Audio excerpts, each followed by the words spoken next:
ಮಾಡಿದ್ವಿ ಒಂದಷ್ಟು ವಾರಗಳ ಹಿಂದೆ. ಅಪವಾದಿಯ ಕಾರ್ಯಗಳು. ಅಪವಾದಿಯ ಕಾರ್ಯಗಳಲ್ಲಿ ಪ್ರಾರಂಭದ 2 ಭಾಗವನ್ನು ನೋಡಿದ್ವಿ. ಅದಾದ ನಂತರ ಅದೇ ಅಪವಾದಿಯ ಕಾರ್ಯಗಳು ಅನ್ನುವಂಥ ಅಂಶದಲ್ಲಿ 2 ಉಪಭಾಗಗಳಾಗಿ ಹಣದ ಬಗ್ಗೆ ನೋಡಿದ್ವಿ, ದುಡ್ಡಿನ ಬಗ್ಗೆ ನೋಡಿದ್ವಿ. ಹೌದಾ? 2 ಭಾಗಗಳು ಹಣದ ಬಗ್ಗೆ ನೋಡಿದ್ವಿ. ಸೊ ಈ 2 ಭಾಗ ಹಣದ ಬಗ್ಗೆ ಹಿಂದೆ ಆಲೋಚನೆ ಮಾಡಿರುವಂತಹ 2 ಭಾಗಗಳು ಇದೆಲ್ಲ ಸೇರಿಸಿದ್ರೆ ಎಷ್ಟಾಯಿತು? 4 ಭಾಗಗಳಾಯಿತು. ಇವತ್ತು ನಾವೀಗ ನೋಡ್ತಿರುವಂತಹದ್ದು ಈ ಸಂದೇಶದ 5ನೇ ಭಾಗ, ಕೊನೆ ಭಾಗ. ಬಹುಶಃ ದೇವರ ಚಿತ್ತ ಇದ್ದರೆ ಓಕೆ, ಕೊನೆ ಭಾಗವನ್ನು ಆಲೋಚನೆ ಮಾಡಿ ನೋಡ್ತಿದ್ವಿ. ಅಪವಾದಿಯ ಕಾರ್ಯಗಳು ಅನ್ನುವಂತಹದ್ರಲ್ಲಿ ಗಮನ ಇಲ್ಲಿರಲಿ. ಪೂರ್ತಿಯಾಗಿ ಶುರು ಮಾಡುವುದಕ್ಕಿಂತ ಮುಂಚೆ ನಾವು ಈ ಮುಂಚೆ 4 ಭಾಗಗಳಲ್ಲಿ ಏನೇನೆಲ್ಲ ಆಲೋಚನೆ ಮಾಡಿದ್ವಿ? ಅಪವಾದಿ ಮನುಷ್ಯನನ್ನು ಹೇಗೆ ಆಡಿಸ್ತಾನೆ, ಯಾವ ರೀತಿ ಮೋಸ ಮಾಡ್ತಾನೆ ಅನ್ನುವಂತಹದನ್ನು ನೋಡಿದ್ದೀವಲ್ವ. ಅದು ಸರಿ ಅಂತಲೇ ನಂಬಿಸ್ತಾ ಮೋಸ ಮಾಡ್ತಾನೆ. ಇವುಗಳನ್ನೆಲ್ಲ ನಾವು ಹಿಂದೆ ಆಲೋಚನೆ ಮಾಡಿರುವಂತಹ ಭಾಗಗಳಲ್ಲಿ ನೋಡಿದ್ದೇವೆ. ಹೌದಾ? ನೆಕ್ಸ್ಟ್ ಹಣ ಅನ್ನುವಂಥ ಸಂದೇಶದಲ್ಲಿ ಏನೇನು ನೋಡಿದ್ದೇವೆ? ಹಣ ಅನ್ನುವಂಥ ಸಂದೇಶದಲ್ಲಿ, ಹಣದಾಸೆ ಅನ್ನುವಂಥ ಸಂದೇಶದಲ್ಲಿ ಏನೇನೇನ ನೋಡಿದ್ದೇವೆ? ಅದು ಮನುಷ್ಯನಿಗೆ ಹಿಡಿಸುವಂಥ ಹುಚ್ಚನ್ನು ನೋಡಿದ್ದೇವೆ. ಹೌದಾ? ಎಲ್ಲ ಹುಚ್ಚರಾಗಿ ಹೊರಟೋಗ್ತಿದ್ದಾರೆ ಅಲ್ವಾ? ಯಾವುದಕ್ಕೋಸ್ಕರ? ಹಣದ ನಿಮಿತ್ತ. ಹುಚ್ಚರ ಮನುಷ್ಯರೆಲ್ಲರೂ ಸಹ. ಒಬ್ಬ ಮನುಷ್ಯ ಇಲ್ಲಿ ಕೂತಿರ್ತಾನೆ ಮಧ್ಯದಲ್ಲಿ ಚೇರ್ ಹಾಕ್ಕೊಂಡು, ಆತನಿಗೆ ಆ ಕಡೆ ಒಬ್ಬರು ಇರ್ತಾರೆ, ಈ ಕಡೆ ಒಬ್ಬರು ಇರ್ತಾರೆ. ನಾವಿನ್ನೂ ಇವತ್ತಿನ ಸಂದೇಶ ಶುರು ಮಾಡಿಲ್ಲ. ಕಳೆದ ವಾರದ ಅಂದರೆ ಇದರ ಹಿಂದೆ ಭಾಗದ ಒಂದು ಮೆಲುಕನ್ನು ಹಾಕ್ತಿದ್ದೀವಿ. ಓಕೆ, ಪಕ್ಕದಲ್ಲಿರುವಂಥವ್ರನ್ನ ಕರೀತಾನೆ, ನಿನ್ನ ಅಕೌಂಟಲ್ಲಿ ಎಷ್ಟಿದೆ ಹಣ? ಆತನೊಂದು 20,000 ಅಂತ ಅಂದ್ಕೊಡಿ. ಈ ಕಡೆ ಇರುವಂಥ ವ್ಯಕ್ತಿಯನ್ನು ಕರೀತಾನೆ, ನಿನ್ನ ಹತ್ರ ಎಷ್ಟಿದೆ ಹಣ? ಆತ ನನ್ನ ಹತ್ರ ಏನಿಲ್ಲ, ಒಂದು 5,000 ರೂಪಾಯಿ ಇದೆ ಅಂತ ಅಂದ್ಕೊಳ್ಳಿ. ಈತನ ಮಧ್ಯ ಕೂತಿರುವಂತಹ ವ್ಯಕ್ತಿಯ ಹತ್ರ ಎಷ್ಟಿದೆ? 2 ಲಕ್ಷ ರೂಪಾಯಿ ಇದೆ ಅಂತ ಅಂದ್ಕೊಳ್ಳಿ. ಏನು ಅಂದ್ಕೊಳ್ತಾನೆ? ತನ್ನ ಮನಸ್ಸಿನಲ್ಲಿ ಏನು ಅಂದ್ಕೊಳ್ತಾನೆ ಹೇಳಿ? ಈ ಕಡೆ ಇರುವಂಥ ವ್ಯಕ್ತಿ ಹತ್ರ 20,000 ಏನೋ ಇದೆ, ಅಥವಾ 10,000 ಏನೋ ಇದೆ. ಈ ಕಡೆ ಇರುವಂತಹ ವ್ಯಕ್ತಿ ಹತ್ರ 5,000 ರೂಪಾಯಿ ಇದೆ. ಈ ಕರೆದು ಮಾತಾಡಿಸಿದಂಥ ವ್ಯಕ್ತಿ ಹತ್ರ ಎಷ್ಟಿದೆ? 2 ಲಕ್ಷ. ಈ ವ್ಯಕ್ತಿ ಮನಸ್ಸಲ್ಲಿ ಏನು ಅಂದ್ಕೊಳ್ತಿರ್ತಾನೆ ಹೇಳಿ? ಖುಷಿ ಪಡ್ತಾನ? ಸಂತೋಷ ಆಗುತ್ತಾ? ತುಂಬ ಖುಷಿ ಆಗುತ್ತಾ ಇಲ್ವಾ? ಎಂಥ ಖುಷಿ ಅಂತ ನೀವು ಯೋಚನೆ ಮಾಡಿ ನೋಡಿ. ಅಲ್ಲ, ಪಕ್ಕದಲ್ಲಿರುವಂಥವ್ರ ಹತ್ರ ಆ ಕರೆನ್ಸಿ ನೋಟ್ ಅನ್ನುವಂತಹದ್ದು ಅಥವಾ ಬ್ಯಾಂಕ್ ಬ್ಯಾಲೆನ್ಸ್ ಕಾಣಿಸುವಂತಹದ್ದು ಕಡಿಮೆ ಇದ್ದರೆ, ನಮ್ಮ ಹತ್ರ ಜಾಸ್ತಿ ಇದ್ದರೆ ನಮಗೊಂದು ರೀತಿಯಾಗಿರುವಂಥ ಸಂತೃಪ್ತಿ ಅಲ್ವಾ, ಒಂದು ರೀತಿಯಾಗಿರುವಂಥ ಸಂತೋಷ ಅಲ್ವಾ? ಇದನ್ನು ಹುಚ್ಚನ್ನದೇ ಇನ್ನೇನು ಅನ್ಬೇಕು ಹೇಳಿ? ಅವ್ರ ಹತ್ರ ಕಡಿಮೆ ಇದೆ, ನಮ್ಮ ಹತ್ರ ಹೆಚ್ಚಿದೆ ಅಂತ ಹೇಳಿ ಸಂತೋಷ ಪಡುವಂತಹದ್ದನ್ನು ಹುಚ್ಚು ಅನ್ನೋದೇ ಇನ್ನೇನು ಅನ್ಬೇಕು? ನಿಜನ? ಖುಷಿಯಾಗೋಗಿರುತ್ತೆ. ಈಗ ಪಕ್ಕದಲ್ಲಿರುವಂತಹ ವ್ಯಕ್ತಿಯ ಪಕ್ಕದಲ್ಲಿ ಕೂತಿರುವಂತಹ ವ್ಯಕ್ತಿಯನ್ನು ಕರೆದು ನಿನ್ನ ಹತ್ರ ಎಷ್ಟಿದೆ ಅಂತ ಕೇಳ್ತಾನೆ. ಅವನ ಹತ್ರ 20 ಲಕ್ಷ ಇದೆ ಅಂತ ಅಂದ್ಕೊಳ್ಳಿ. ಸಡನ್ನಾಗಿ ಆ ಖುಷಿ ಏನಾಗೋಗುತ್ತೆ? ತುಂಬ ಬೇಸಿದೆ ಸ್ಟೇಜ್ ಮೇಲೆ, ಮಾನಿಟ್ರ್ ವಾಲ್ಯೂಮ್ ಮೆಸ್ಲಿ ಕಮ್ಮಿ ಮಾಡಿ. ಓಕೆ, ಈಗ ಆ ವ್ಯಕ್ತಿಯನ್ನು ಮಾತಾಡಿಸಿ ಆ ವ್ಯಕ್ತಿ 20 ಲಕ್ಷ ಇದೆ ಅಂದಿದ ತಕ್ಷಣ ಏನಾಗೋಗುತ್ತೆ? ಈ ವ್ಯಕ್ತಿಯ ಮುಖ ಸಪ್ಪಗಾಗೋಗುತ್ತಾ? ಈಗ ನೀವು ಯೋಚನೆ ಮಾಡಿ ನೋಡಿ. ಅಂದರೆ ನಮ್ಮ ಹತ್ರ ಇರುವಂಥ ಹಣಕ್ಕಿಂತ ಯಾರ ಹತ್ರನಾದರೂ ಕಡಿಮೆ ಇದೆ ಅಂದರೆ ನಮಗೇನು ಖುಷಿ. ನಮ್ಮ ಹತ್ರ ಇರುವಂಥ ಹಣಕ್ಕಿಂತ ಯಾರ ಹತ್ರನಾದರೂ ಜಾಸ್ತಿ ಇದೆ ಅಂದರೆ ನಮಗೇನು ದುಃಖ. ಈ 2 ಲಕ್ಷ ರೂಪಾಯಿನ ಎಷ್ಟೋ ಅಂತ ನೋಡ್ತಾ ಇದ್ವಿ ಮುಂಚೆ. ಆ ವ್ಯಕ್ತಿಯನ್ನು ಮಾತಾಡಿಸಿದ ತಕ್ಷಣ 2 ಲಕ್ಷ ರೂಪಾಯಿನ ಹೇಗೆ ನೋಡ್ತಿದ್ದೀವಿ? ಇದೇನೂ ಅಲ್ವೇನೋ, ಇದರಲ್ಲೇನೂ ಬರೋದಿಲ್ವೇನೋ. ಹೌದಾ? ಹುಚ್ಚಲ್ವಾ ಇದು? ಹುಚ್ಚಲ್ವಾ? ಇಷ್ಟಕ್ಕೂ ಈ ಕಡೆ ಕೂತಿರುವಂತಹ ವ್ಯಕ್ತಿಗೆ ಇಬ್ಬರಿಗೂ ಹೇಳ್ಕೊಂಡಿರ್ತಾನೆ, ನಿನ್ನ ಹತ್ರ 20,000 ಇರೋದು, ನಿನ್ನ ಹತ್ರ 5,000 ಇರೋದು, ನನ್ನ ಹತ್ರ ಎಷ್ಟಿದೆ? 2 ಲಕ್ಷ ಇದೆ. ಅಂದರೆ ಈ ಹಣದ ಹುಚ್ಚು ಒಂದು ಸರಿ ಹಿಡಿದ್ರೆ ಇನ್ನೊಂದು ಹುಚ್ಚು ಜೊತೆಯಲ್ಲಿ ಬರುತ್ತೆ. ಏನು? ಇನ್ನೊಬ್ಬರಿಗೆ ತೋರಿಸ್ಬೇಕು. ನನ್ನ ಹತ್ರ ಇರುವಂತಹದ್ದನ್ನು ಇನ್ನೊಬ್ಬರಿಗೆ, ನನ್ನ ಹತ್ರ ಇರುವಂಥ ಹಣವನ್ನು ಇನ್ನೊಬ್ಬರಿಗೆ ತೋರಿಸಬೇಕು. ಜೊತೆಯಲ್ಲಿ ಬರುತ್ತೆ. ನೆಕ್ಸ್ಟ್ ಆ ಇಬ್ಬರು ಆ ಕಡೆ ಕೂತಿರುವಂಥವರಿಬ್ಬರು, ನನಗೊಂದು 5,000 ರೂಪಾಯಿ ಪ್ರಾಬ್ಲಮ್ ಇದೆ, ಕೊಡ್ತೀಯಾ ಅಂತ ಅಂದರು ಅಂತ ಅಂದ್ಕೊಳ್ಳಿ. ಹೇಳಿ, ನೆಕ್ಸ್ಟ್ ಮಾತು ಏನು? ಅಲ್ಲ, ನಾನು ಹೇಳಿದ್ದು ಈಗ 5 ನಿಮಿಷದ ಹಿಂದೆ 2 ಲಕ್ಷ ಇದೆ ಅಂತ ಈಗ ಇನ್ನೊಬ್ಬರಿಗೆ ಟ್ರಾನ್ಸ್ಫರ್ ಮಾಡಿಬಿಟ್ಟೆ. ನಿಮ್ಮನ್ನು ಕೇಳಿದ್ರೆ ಅವರು ಎಷ್ಟಿದೆ ನಿನ್ನ ಅಕೌಂಟಲ್ಲಿ ಅಂತ ಕೇಳಿದ್ರ? ಇಲ್ಲ. ಹೇಳ್ಕೊಂಡಿದ್ಯಾರು? ನೀವು. ಹೌದಾ? ಈಗ ಹೇಳ್ಕೊಂಡ್ಮೇಲೆ ಅವ್ರು ಏನು ಅಂತಿದ್ದಾರೆ? ನನಗೆ ಪ್ರಾಬ್ಲಮ್ ಇದೆ, ಕೊಡು ಅಂತ ಹೇಳ್ತಿದ್ದಾರೆ. ಮತ್ತೆ ನೀವೇನು ಅಂತಿದ್ದೀರಾ? ಕೊಡಲ್ಲ ಅಂತಿದ್ದೀರಾ. ಅಂದರೆ ಮನುಷ್ಯನ ಮನಸ್ಸಿನಲ್ಲಿರುವಂತಹ ಕೆಟ್ಟ ಆಲೋಚನೆಯನ್ನು ಒಂದ್ಸರಿ ಯೋಚನೆ ಮಾಡಿ ನೋಡಿ. ಹಣದ ಕುರಿತಂತೆ ನಮ್ಮ ಹತ್ರ ಇರುವಂಥ ಹಣವನ್ನು ಇನ್ನೊಬ್ಬರಿಗೆ ತೋರಿಸ್ಬೇಕು, ಆದರೆ ಅದನ್ನು ಇನ್ನೊಬ್ಬರಿಗೆ ಕೊಡಬಾರ್ದು. ಹೌದಾ ಇಲ್ವಾ? ನಿಮಗೆ ಏನೋ ಒಂಥರ ಅಸಹ್ಯವಾಗಿಲ್ವಾ? ಮನುಷ್ಯರಿರುವಂತಹ ರೀತಿ, ಮನುಷ್ಯರ ಭೂಮಿಯ ಮೇಲೆ ನಾವೆಲ್ಲರೂ ಜೀವನ ಮಾಡ್ತಿರುವಂತಹ ರೀತಿ ಒಂದು ರೀತಿಯಾಗಿ ಅಸಹ್ಯವಾಗಿಲ್ವಾ? ನಮ್ಮ ಹತ್ರ ಇರುವಂಥ ಸಂಪತ್ತನ್ನು ಅವ್ರಿಗೆ ತೋರಿಸ್ಬೇಕು, ಯಾರಿಗೂ ಕೊಡಬಾರ್ದು. ಹಾಗಾದರೆ ತೋರಿಸಿದ್ದೇನಕ್ಕೆ? ಹೆಚ್ಚಿಸ್ಕೊಳಕ್ಕ? ಅವ್ರ ಹೊಟ್ಟೆ ಉರ್ಸಕ್ಕ? ಹೌದಾ ಇಲ್ವಾ? ಹಾಂ, ಇದು ಮನುಷ್ಯರಿಗೆ ಹಣದ ಕುರಿತಂತೆ ಹಿಡಿದಿರುವಂಥ ಹುಚ್ಚು. ಓಕೆ, ಇದಿಷ್ಟು ಸಹ ಕಳೆದ ವಾರದ ಸಂದೇಶದ ರೀಕ್ಯಾಪ್ ಆಗಿತ್ತು. ಇವತ್ತು ಕೊನೆ ಭಾಗ ಅಪವಾದ್ಯ ಕಾರ್ಯಗಳು ಅನ್ನುವಂತಹ ಹಣದ ಬಗ್ಗೆ ಅಲ್ಲದೆ ಬೇರೆ ಆಯಾಮದಲ್ಲಿ, ಬೇರೆ ಆ್ಯಂಗಲಲ್ಲಿ ಯೋಚನೆ ಮಾಡಿ ನೋಡೋಣ. ಓಕೆ, ಇಷ್ಟಕ್ಕೂ ಇವತ್ತೇನು ಆಲೋಚನೆ ಮಾಡಿ ನೋಡ್ತಿದ್ವಿ ಅಂತ ಹೇಳಿ ಕೇಳಿದ್ರೆ, ಅಪವಾದಿಯ ಕಾರ್ಯಗಳಲ್ಲಿ ಇನ್ನೂ 2 ಮುಖ್ಯವಾಗಿರುವಂಥ ಕಾರ್ಯಗಳನ್ನು ಯೋಚನೆ ಮಾಡಿ ನೋಡ್ತಿದ್ದೇವೆ. ಅಪವಾದಿಯ ಕಾರ್ಯಗಳು, ಅಪವಾದಿ ಮನುಷ್ಯರನ್ನು ಹೊಂಚಿಸುವಂತಹ ರೀತಿ, ಈ ರೀತಿಗಳಲ್ಲಿ ಇನ್ನೊಂದು 2 ಬೇರೆ ಬೇರೆ ವಿಧಗಳನ್ನು ನೋಡಿ ಇವತ್ತಿನ ಸಂದೇಶವನ್ನು ಮುಗಿಸ್ಕೊಳ್ಳೋಣ. ಓಕೆ, ರೆಡಿ ಇದೆಯಾ ಅಣ್ಣ? LED ರೆಡಿ ಆಯಿತಾ? ಓಕೆ, ಫಸ್ಟ್ ಇಮೇಜನ್ನು ಹಾಕಿ.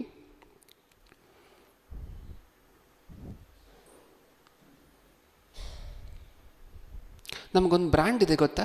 ಅಡಿಡಾಸ್ ಅಂತ ಹೇಳಿ ಒಂದು ಬ್ರ್ಯಾಂಡ್ ಇದೆ ಗೊತ್ತಾ? ಕೇಳಿದ್ದೀವ ಇದ್ರ ಬಗ್ಗೆ? ಅಡಿಡಾಸ್ ಬ್ರ್ಯಾಂಡ್ ಕೇಳಿದ್ದೀವ? ಸ್ಪೆಲ್ಲಿಂಗ್ ಏನು ಅಡಿಡಾಸ್ ಸ್ಪೆಲ್ಲಿಂಗು? ADIDAS, simple. ಹೌದಾ? ಆ ಅಡಿಡಾಸ್ ಆ ಸ್ಪೆಲ್ಲಿಂಗ್ ಇರುವಂತಹದ್ದು, ಅದೇ ಲೋಗೋ ಇರುವಂತಹದ್ದು, ಸ್ವಲ್ಪನೂ ಚೇಂಜ್ ಇಲ್ಲದೆ ಅದು ಒರಿಜಿನಲ್ ಲೋಗೋ. ಹೌದಾ? ಈಗ ನೀವು ಸ್ಕ್ರೀನ್ ಮೇಲೆ ನೋಡ್ತಿರುವಂತಹದ್ದು ಅದರ ಡೂಪ್ಲಿಕೇಟ್ಸ್. ಒಂದೇ ಒಂದು ಸ್ಪೆಲ್ಲಿಂಗ್ ಚೇಂಜ್ ಮಾಡ್ತಾರೆ. ಅಲ್ಲಿ ಇದು ಕಾಣಿಸ್ತಿದೆಯಲ್ವ ನಿಮಗೆ? ಎಷ್ಟು ರೀತಿಯಾಗಿದೆ ಸ್ಪೆಲ್ಲಿಂಗ್ಗಳು? ಅಡಿಬಾಸ್ ಅಂತೆ, ಅಡಿಪಾಸ್ ಅಂತೆ. ಹೌದಾ? ನಿಜನಾ? ಹೇಳಿ, ಇಷ್ಟು ಲೋಗೋದಲ್ಲಿ ಯಾವುದು ಒರಿಜಿನಲ್ ಆಗಿರುವಂತಹದ್ದು? ಯಾವುದು ಒರಿಜಿನಲ್ ಆಗಿರುವಂತಹದ್ದು? ಅಲ್ಲಿರುವಂತಹ ಎಲ್ಲವೂ ಸಹ ಡೂಪ್ಲಿಕೇಟೇ ಅಲ್ವಾ ಬಹುತೇಕ? ಹೌದಲ್ವಾ? ಅಡಿಡಾಸ್ ಅನ್ನುವಂತಹದ್ದು ಒಂದೇ ಒರಿಜಿನಲ್. ಅದಕ್ಕೆ ಡೂಪ್ಲಿಕೇಟ್ಸ್ ಎಷ್ಟಿದೆ ಮಾರ್ಕೆಟಲ್ಲಿ ಅಂತ ಹೇಳಿ ಕೇಳಿದ್ರೆ ಇಷ್ಟಿದೆ. ಸ್ವಲ್ಪ ಮಾಡಿಫಿಕೇಷನ್, ನೋಡ್ಲಿಕ್ಕೆ ಅದೇ ಥರ ಇರುತ್ತೆ, ನೋಡ್ಲಿಕ್ಕೆ ಅದೇ ಸಿಂಬಲ್ ಇರುತ್ತೆ, ಆದರೆ ಒಂದೇ ಒಂದು ಸ್ಪೆಲ್ಲಿಂಗ್ ಮಾತ್ರ ಚೇಂಜ್ ಇರುತ್ತೆ. ಈಗ ಗೊತ್ತಿಲ್ಲದಂಥವ್ರು ಏನು ಮಾಡ್ತಾರೆ ಪಾಪ? ನೀವು ಹೇಳಿ. ಗೊತ್ತಿಲ್ಲದಂಥವರು ಏನು ಮಾಡ್ತಾರೆ? ಡೂಪ್ಲಿಕೇಟನ್ನು ನೋಡಿದಾಗ ಇದೇ ಲೋಗೋ ಇದೆ, ಅದೇ ಸ್ಪೆಲ್ಲಿಂಗ್ ಇದೆ, ಆಲ್ಮೋಸ್ಟು ಸ್ಪೆಲ್ಲಿಂಗ್ ಕರೆಕ್ಟಾಗಿ ಅರ್ಥ ಮಾಡ್ಕೊಳ್ಳುವಂತಹ ಶಕ್ತಿ ಇಲ್ಲದೆ ಇರುವಂಥವ್ರು ಪಾಪ ಏನು ಮಾಡ್ತಾರೆ ಹೇಳಿ? ಇದೇ ಒರಿಜಿನಲ್ ಅಂತ ಹೇಳಿ ಅವ್ರು ಕೇಳಿದಷ್ಟು ಹಣವನ್ನು ಕೊಟ್ಟು ಕೊಂಡ್ಕೊಳ್ತಾರೆ. ನಿಜಾನ? ಇದೇನಿದು ಮೋಸನ?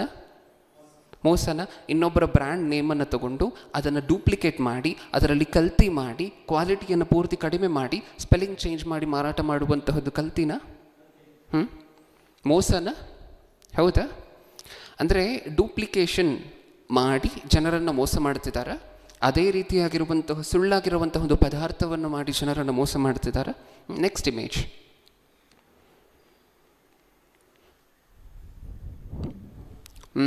ಪೂಮಾ ಬ್ರ್ಯಾಂಡ್ ಗೊತ್ತಲ್ವ ನಮಗೆ? Shoes, track pant, sports wares ಎಲ್ಲ ಇರುತ್ತಲ್ವ? ಪೂಮಾ ಸ್ಪೆಲ್ಲಿಂಗ್ ಏನು? PUMA. ಅದಕ್ಕೆ ಅಂತ ಹೇಳಿ ಒಂದು ಲೋಗೋ ಇದೆಯಲ್ವ? ಹೊಡ್ತಿರುವಂತಹ ಜಾಗ್ವಾರ್ ಕಾಣಿಸುತ್ತೆ ನಮಗೆ ಪೂಮಾ ಲೋಗೋದಲ್ಲಿ. ಹೌದಲ್ವ? ಈಗ ನೋಡಿ ಇಲ್ಲಿ ಎಷ್ಟು ಡಿಸೈನ್ ಆಗಿ ಡೂಪ್ಲಿಕೇಟ್ ಮಾಡಿ ಹೊರಗಡೆ ಮಾರಾಟ ಮಾಡ್ತಿದ್ದಾರೆ. ಒಬ್ಬರು ಕಲರ್ ಚೇಂಜ್ ಮಾಡಿಬಿಡ್ತಾರೆ, ಇನ್ನೊಬ್ಬರು ಆ ಲೋಗೋ ಸೈಜು ಅಥವಾ ವಿಡ್ತು ಏನಾದರೂ ಚೇಂಜ್ ಮಾಡಿಬಿಡ್ತಾರೆ, ಇನ್ನೊಬ್ಬರು ಅಲ್ಲಿರುವಂಥ ಪ್ರಾಣಿನೇ ತೆಗೆದುಬಿಡ್ತಾರೆ, ಇನ್ನೊಬ್ಬರು ಸ್ಪೆಲ್ಲಿಂಗನ್ನು ಚೇಂಜ್ ಮಾಡ್ತಾರೆ. ಏನಕ್ಕಿದೆಲ್ಲವೂ ಏನಕ್ಕೆ? ಆ ಒರಿಜಿನಲ್ ಬ್ರ್ಯಾಂಡ್ನ ಹೆಸರಲ್ಲಿ ಜನರನ್ನು ಮೋಸ ಮಾಡಬೇಕು. ಅದೇ ಅಲ್ವಾ ಆಲೋಚನೆ? ಒರಿಜಿನಲ್ ಬ್ರ್ಯಾಂಡ್ನ ಹೆಸರಲ್ಲಿ ಜನರನ್ನು ಮೋಸ ಮಾಡಬೇಕು. ಏನು ಅನ್ಸುತ್ತೆ ಇದನ್ನೆಲ್ಲ ನೋಡಿದಾಗ? ಇದಿಷ್ಟೇ ಅಲ್ಲ, ಬರೀ ಬ್ರ್ಯಾಂಡ್ನ ವಿಚಾರದಲ್ಲಿ ಮಾತ್ರ ಅಲ್ಲ ಕಲ್ತಿ ಅನ್ನುವಂತಹದ್ದು, ಡೂಪ್ಲಿಕೇಶನ್ ಅನ್ನುವಂತಹದ್ದು, ಅಡಲ್ಟ್ರೇಷನ್ ಅನ್ನುವಂತಹದ್ದು ಬರೀ ಬ್ರ್ಯಾಂಡ್ನ ವಿಚಾರದಲ್ಲಿ ಮಾತ್ರ ಅಲ್ಲ. ನೆಕ್ಸ್ಟ್ ಇಮೇಜ್ ನೋಡೋಣ. ನಾವು ತಿನ್ನುವಂಥ ಆಹಾರ ಪದಾರ್ಥದಲ್ಲಿ ಏನೇನು ನಡೀತಿದೆ ನೋಡಿ ಒಂದು ಸಾರಿ. ಕಪ್ಪು ಮೆಣಸು, ಬ್ಲ್ಯಾಕ್ ಪೆಪ್ಪರ್ ಏನು ಮಿಕ್ಸ್ ಮಾಡಿಬಿಡ್ತಾರೆ ಗೊತ್ತಾ? ಪಪ್ಪಾಯ ಸೀಡ್ ಮಿಕ್ಸ್ ಮಾಡಿಬಿಡ್ತಾರೆ. ಹೌದಾ? ಕರಿಮೆಣಸು ಎಷ್ಟು ರೇಟ್ ಎಷ್ಟಿದೆ? ತುಂಬ ಜಾಸ್ತಿ ಅಲ್ವಾ? ಮಾರ್ಕೆಟಲ್ಲಿ ಕರಿಮೆಣಸಿನ ಪ್ರೈಸ್ ಎಷ್ಟು? ತುಂಬ ಜಾಸ್ತಿ ಅಲ್ವಾ? ಪಪ್ಪಾಯ ಸೀಡ್ಸು ನೀವು ತಿಂದು ಹೊರಗಡೆ ಎಸೆಯುವಂತಹದ್ದು. ಹೌದಾ? ಈಗ ಬ್ಲ್ಯಾಕ್ ಪೆಪ್ಪರ್ಗೆ ಪಪ್ಪಾಯ ಸೀಡ್ಸ್ ಮೋಸ್ಟ್ಲಿ ಒಂದು ಅರ್ಧ kg ಬ್ಲ್ಯಾಕ್ ಪೆಪ್ಪರ್ಗೆ ಒಂದು 150 ಗ್ರಾಮ್ಸ್ ಪಪ್ಪಾಯ ಸೀಡ್ಸ್ ಮಿಕ್ಸ್ ಮಾಡಿದ್ರು ಅಂತ ಅಂದ್ಕೊಳ್ಳಿ. ಗೊತ್ತಾಗತ್ತಾ? ಅದನ್ನೇ ಅಲ್ಲಿ ತೋರಿಸಿರುವಂತಹದ್ದು. ನಮಗೆ ಗೊತ್ತಿಲ್ಲದೆ ನೋಡಲಿಕ್ಕೆ ಕಪ್ಪು ಮೆಣಸಿನ ಥರನೇ ಇರುತ್ತೆ, ಬ್ಲ್ಯಾಕ್ ಪೆಪ್ಪರ್ ಥರನೇ ಇರುತ್ತೆ. ಆದರೆ ಬ್ಲ್ಯಾಕ್ ಪೆಪ್ಪರ್ ಕೊಡುವಂತಹ ರುಚಿ, ಖಾರ, ಸ್ಪೈಸಿ ಫೀಲಿಂಗ್ ಇದು ಕೊಡಲಿಕ್ಕೆ ಸಾಧ್ಯನೇ ಇಲ್ಲ. ಯಾಕೆ? ಇದು ಅದರ ಡೂಪ್ಲಿಕೇಟ್. ಹೌದಾ? ಕಾಪಿ ಅಂತ ಹೇಳಿ ಕರಿಬೋದು. ನೆಕ್ಸ್ಟ್ ಇಮೇಜ್, ಇನ್ನೊಂದೇ ಒಂದು ಇಮೇಜ್ ನೋಡ್ಕೊಂಡು ಮುಂದೆ ಹೋಗೋಣ. ತುಪ್ಪದಲ್ಲಿ ಮಿಕ್ಸ್ ಮಾಡ್ತಾರೆ ಗೊತ್ತಾ? ವನಸ್ಪತಿ ಅನ್ನುವಂತಹದನ್ನು ಮಿಕ್ಸ್ ಮಾಡಿಬಿಡ್ತಾರೆ. ಅದೇನಾಗುತ್ತೆ, ಈ ಕಡೆ ನಿಮಗೆ ಕಾಣಿಸ್ತಿರುವಂತಹ ಡಾರ್ಕ್ ಕಲರಲ್ಲಿರುವಂತಹದ್ದು ಒರಿಜಿನಲ್ ಘೀ ತುಪ್ಪ, ಆದರೆ ಲೈಟ್ ಆಗಿರುವಂತಹದ್ದು, ತುಂಬ ತೆಳ್ಳಗಿರುವಂತಹದ್ದು ಅಡಲ್ಟ್ರೇಟೆಡ್ ಘೀ.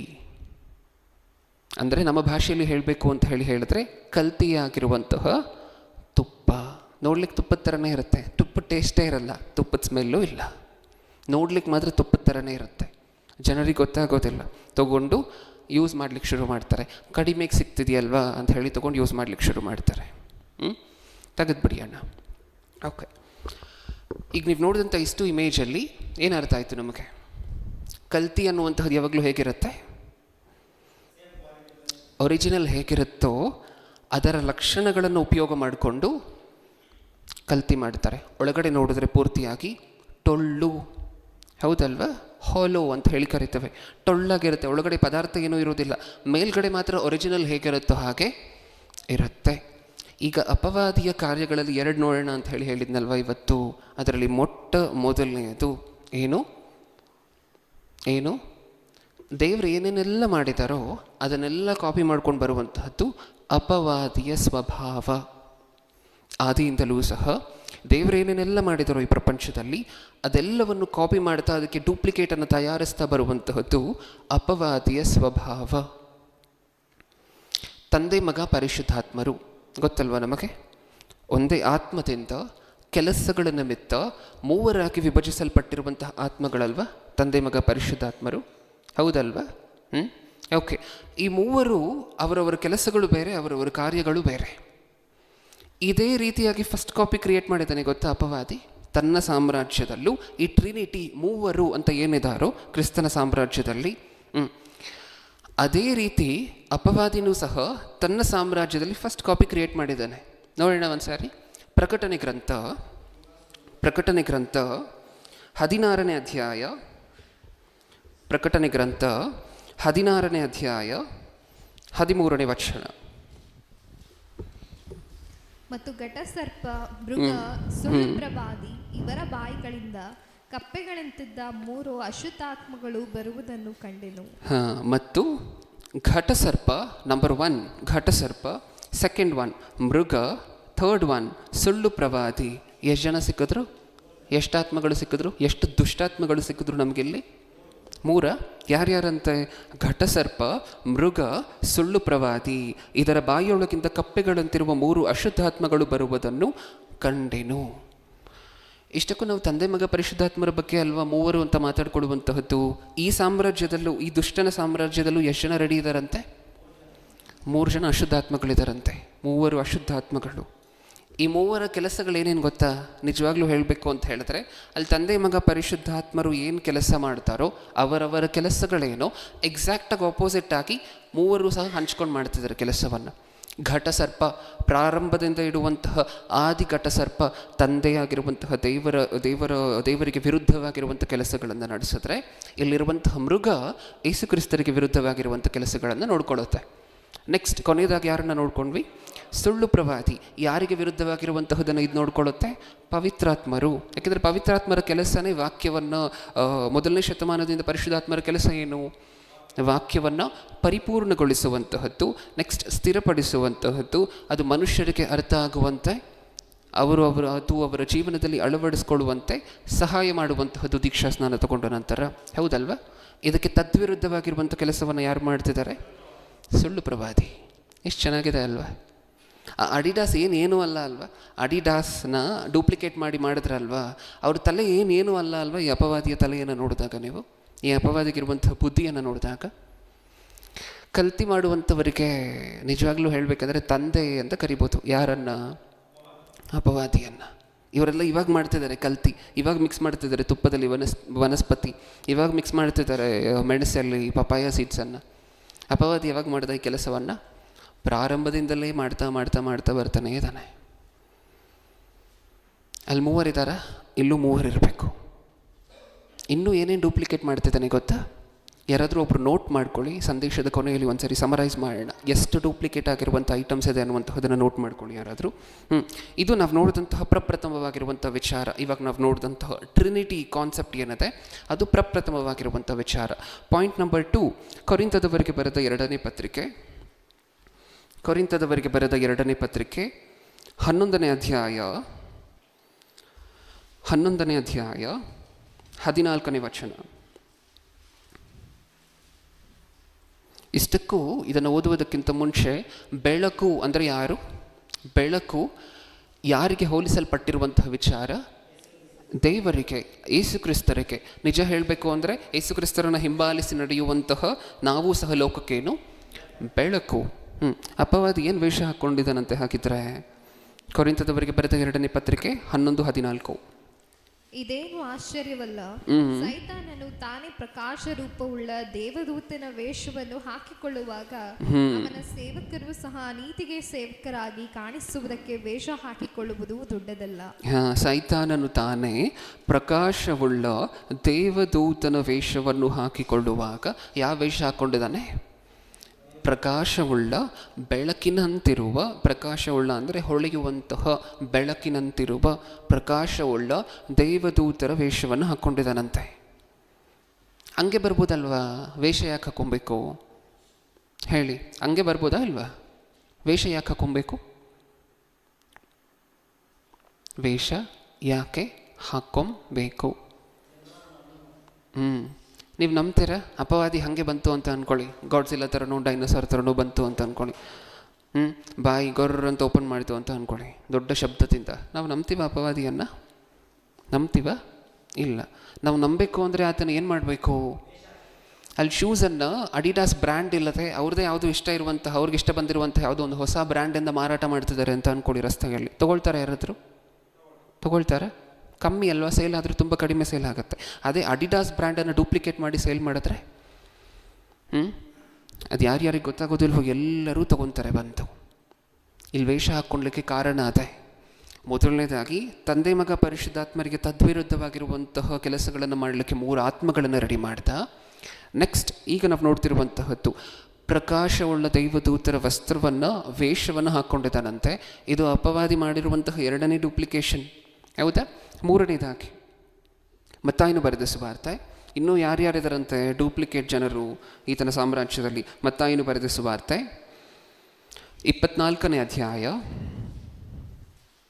24ನೇ ವಚನ. ಸುಳ್ಳು ಕ್ರಿಸ್ತರು ಇನ್ನೂ ಯಾರ್ಯಾರಿದ್ದಾರಂತೆ? ಪಾಯಿಂಟ್ ನಂಬರ್ 1, ಈ ವಚನಕ್ಕೆ ಪಾಯಿಂಟ್ ನಂಬರ್ 1 ಏನು? ಸುಳ್ಳು ಕ್ರಿಸ್ತರು, ಸುಳ್ಳು ಪ್ರವಾದಿಗಳು. ಪಾಯಿಂಟ್ ನಂಬರ್ 2, ಸುಳ್ಳು ಪ್ರವಾದಿಗಳು. ಸಾಕು. ಕ್ರಿಸ್ತನ ಸಾಮ್ರಾಜ್ಯದಲ್ಲಿ ಯಾರಿದ್ದಾರೆ? ಕ್ರಿಸ್ತನಿದಾನ? ಕ್ರಿಸ್ತನ ಸಾಮ್ರಾಜ್ಯದಲ್ಲಿ ಯಾರಿದ್ದಾರೆ? ಕ್ರಿಸ್ತನಿದ್ದಾರೆ. ಯೇಸು ಕ್ರಿಸ್ತರಿದ್ದಾರಾ? ಇದಾರಲ್ವ? ಅದಕ್ಕೆ ತದ್ವಿರುದ್ಧವಾಗಿ ಯಾರಿದ್ದಾರಂತೆ? ಅಪವಾದಿ ಯಾರನ್ನು ರೆಡಿ ಮಾಡಿದ್ದಾನಂತೆ? ಸುಳ್ಳು ಕ್ರಿಸ್ತನು. ದೇವರು ಪ್ರಾರಂಭದಿಂದ ಪ್ರವಾದಿಗಳನ್ನು ಆರಿಸ್ಕೊಳ್ತಿದ್ರಲ್ವ, ಜನರಿಗೆ ತಾನು ಅಂದ್ಕೊಂಡಿರುವಂತಹದ್ದನ್ನು ತಿಳಿಸ್ಲಿಕ್ಕೆ ಪ್ರವಾದಿಗಳನ್ನು ಆರಿಸ್ಕೊಳ್ತಿದ್ರು. ಅದಕ್ಕೆ ತದ್ವಿರುದ್ಧವಾಗಿ ಯಾರಿದ್ದಾರಂತೆ ಈತನ ಹತ್ರ? ಸುಳ್ಳು ಪ್ರವಾದಿಗಳು. 3 ಆತ್ಮಗಳಿಗೆ ತದ್ವಿರುದ್ಧವಾಗಿರುವಂಥ 3 ಆತ್ಮಗಳಿದೆ ಅಪವಾದಿ ಹತ್ರ. ನೆಕ್ಸ್ಟ್ ಅದಾದ ನಂತರ ದೇವದೂತರಿಗೆ ತದ್ವಿರುದ್ಧವಾಗಿರುವಂತಹ ಬೆಳಕಿನ ದೇವದೂತನ ವೇಷ ಇದೆ. ಅದಾದ ಮೇಲೆ ಈಗ ನಾವು ಓದಂತಹದ್ದು ಸುಳ್ಳು ಕ್ರಿಸ್ತನು, ಕ್ರಿಸ್ತನಿಗೆ ವಿರುದ್ಧವಾಗಿರುವಂಥ ಕಾರ್ಯಗಳನ್ನು ನಡೆಸಲಿಕ್ಕೆ ಸುಳ್ಳು ಕ್ರಿಸ್ತನು, ಕ್ರಿಸ್ತನ ವೇಷದಲ್ಲೇ.